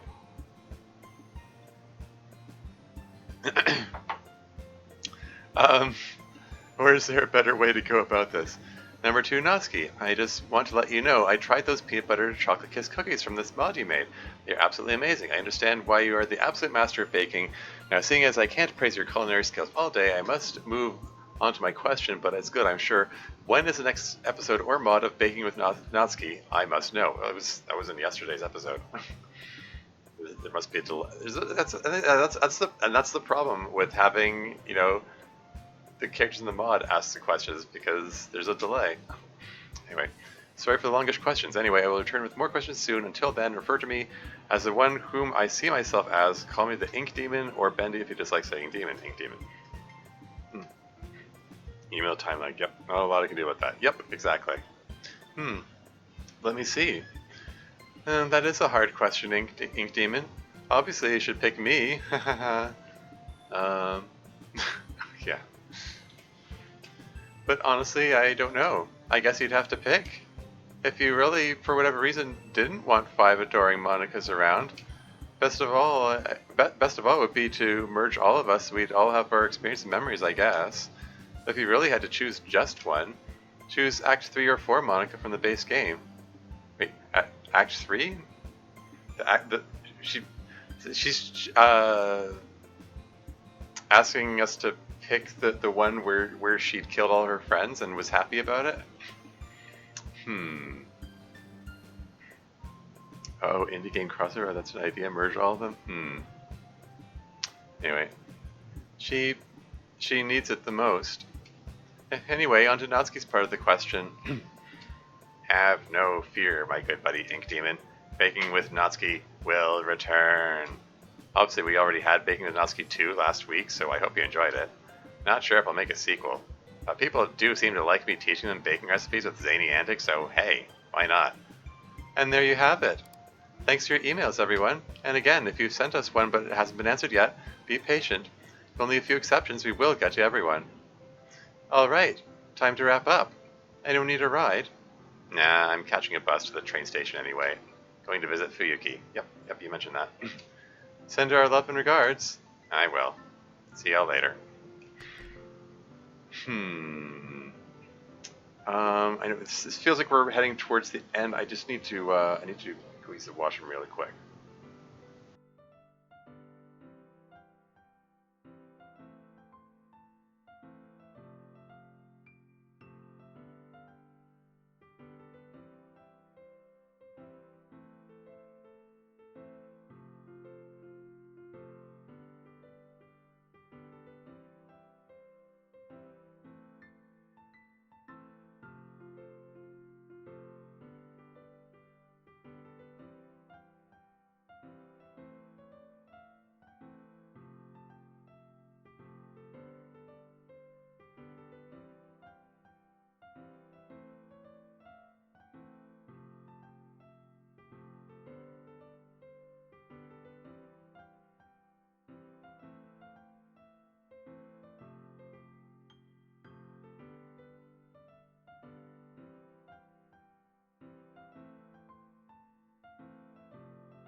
And I'm back again. Imagine how crazy twin realities would be if that happened. Yeah, I mean, I have seen there's at least one crossover mod which tries to unite the characters from all existing mods at that time. Anyway, moving on. I do think that the rest of us need rides. Alright, head on out front and I'll bring the car around. So what's on the agenda for you two this coming week? I'm sure Natsuki will want to hear all the details once she's in a less stressed frame of mind. And obviously you're very interested in anything she is, right? Haha, please. I'm only trying to help a friend. Just continuing to try to play matchmaker here. You guys ship us so much that it's only fair that I get a little revenge. Wait, it's just you guys. Natsuki was doing all the shipping, I think. Well, I guess Yuri did help. Very true. Well, we have semester finals coming up, so we're studying hard for those, but next week we volunteered to set up for the winter dance. Putting up chairs and decorations in the gym, that kind of thing. Very industrious. Is it something you're doing together as a couple? Yeah. How cute. Everything okay? Yes, I just really am worried about Natsuki. I don't want her to feel so much hurt. Or any hurt, really. But especially not something so terrible. Well, you can only manage the things under your control. And be the best friend you can be to her. That is true. And, in the meantime, I think that's Monika pulling up now. I'll be right there. Be right there? Is she? Is she going back for something? Natsuki bursts through the hospital door, anxiously looking for someone to talk to. Hospital is quiet and lonely. Hi. Hi, can I help you? Yeah, I'm here to see Fuyuki, room 122L. And you are? Her sister, Natsuki. Did you bring your picture ID? Yeah, hang on. Natsuki produces her ID. Alright, Natsuki, you can go on up. The doctor says he'd like to talk to you before you go in. Okay. She's very weak right now, so it's important not to put too much stress on her, okay? Yeah, I got it, Doc. So you'll need to keep it brief, not get her too worked up or excited. Alright, head on in then. So with room IDs in this mod ending in L?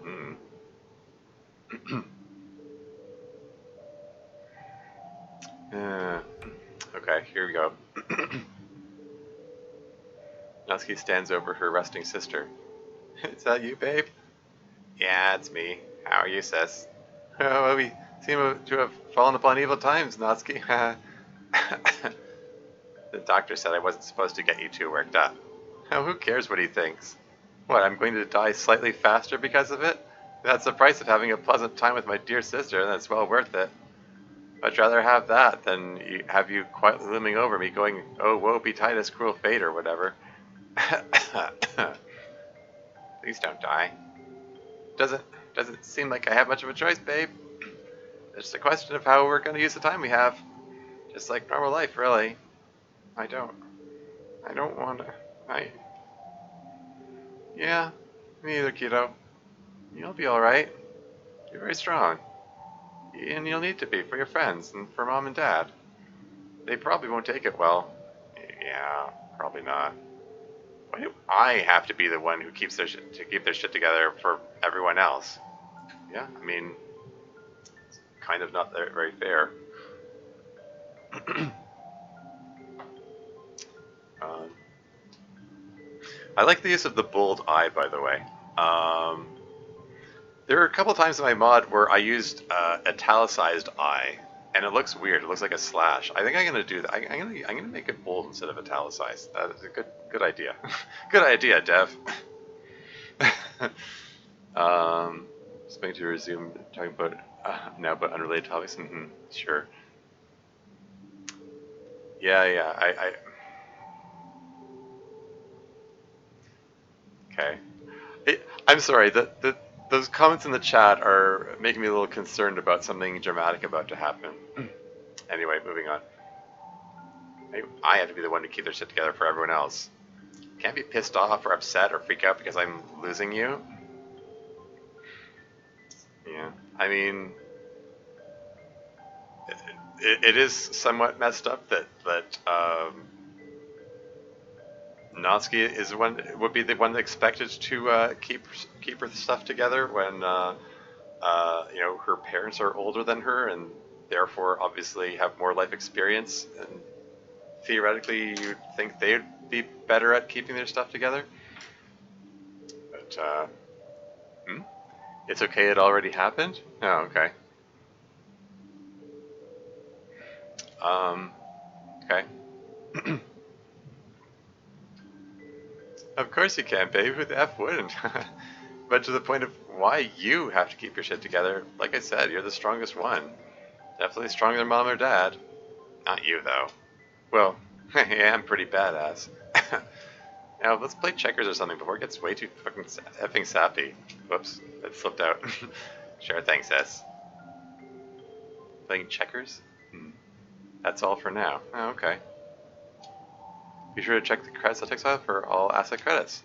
New hospital BGs by Minical, Eileen's friend Pice mascot, and her tutorial sprites are used here with credit to them, yeah. Proto Monika artist from Dan Silvato. Splash sound effect. Realize from free sound. Splash sound effect? Oh, okay, yeah. Yuri jumping into the pond. That was kind of hilarious. Congratulations, Dev, you made it happen. I did, and no one noticed. I'm sorry, I'm not sure what thing are you referring to? You have to email Monika. Thanks for playing, watching club meetings. Until next time.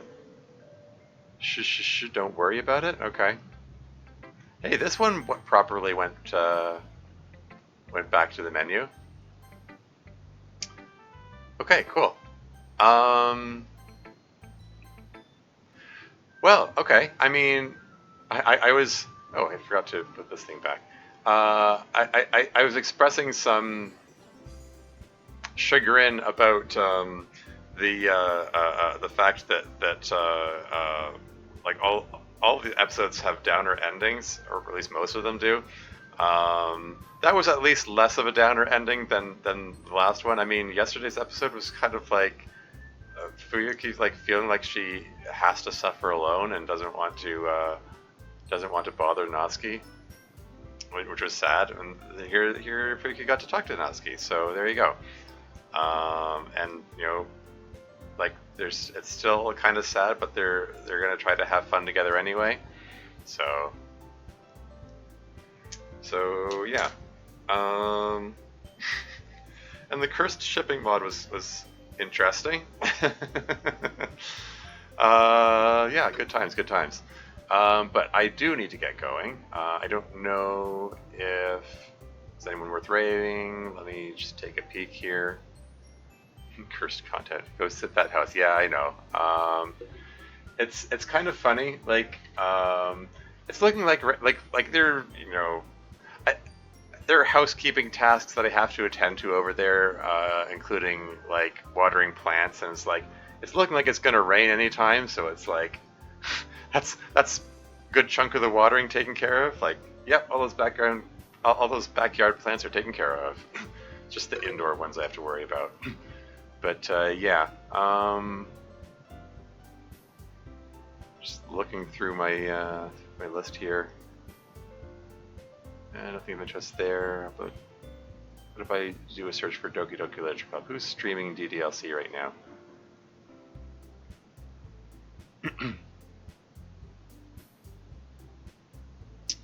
Yeah. Okay. Yeah. Nothing. Nothing I'm particularly interested in rating. So yeah, I think that's it for today. Yeah. Next week will be episodes 11 and 12 of season 2, and that will wrap up season 2. That's yeah, we're coming up to the end. That's Gonna see how these dangling plot threads of like what's happening with Fuyuki and what's happening between Yuri and Natsuki tie themselves up.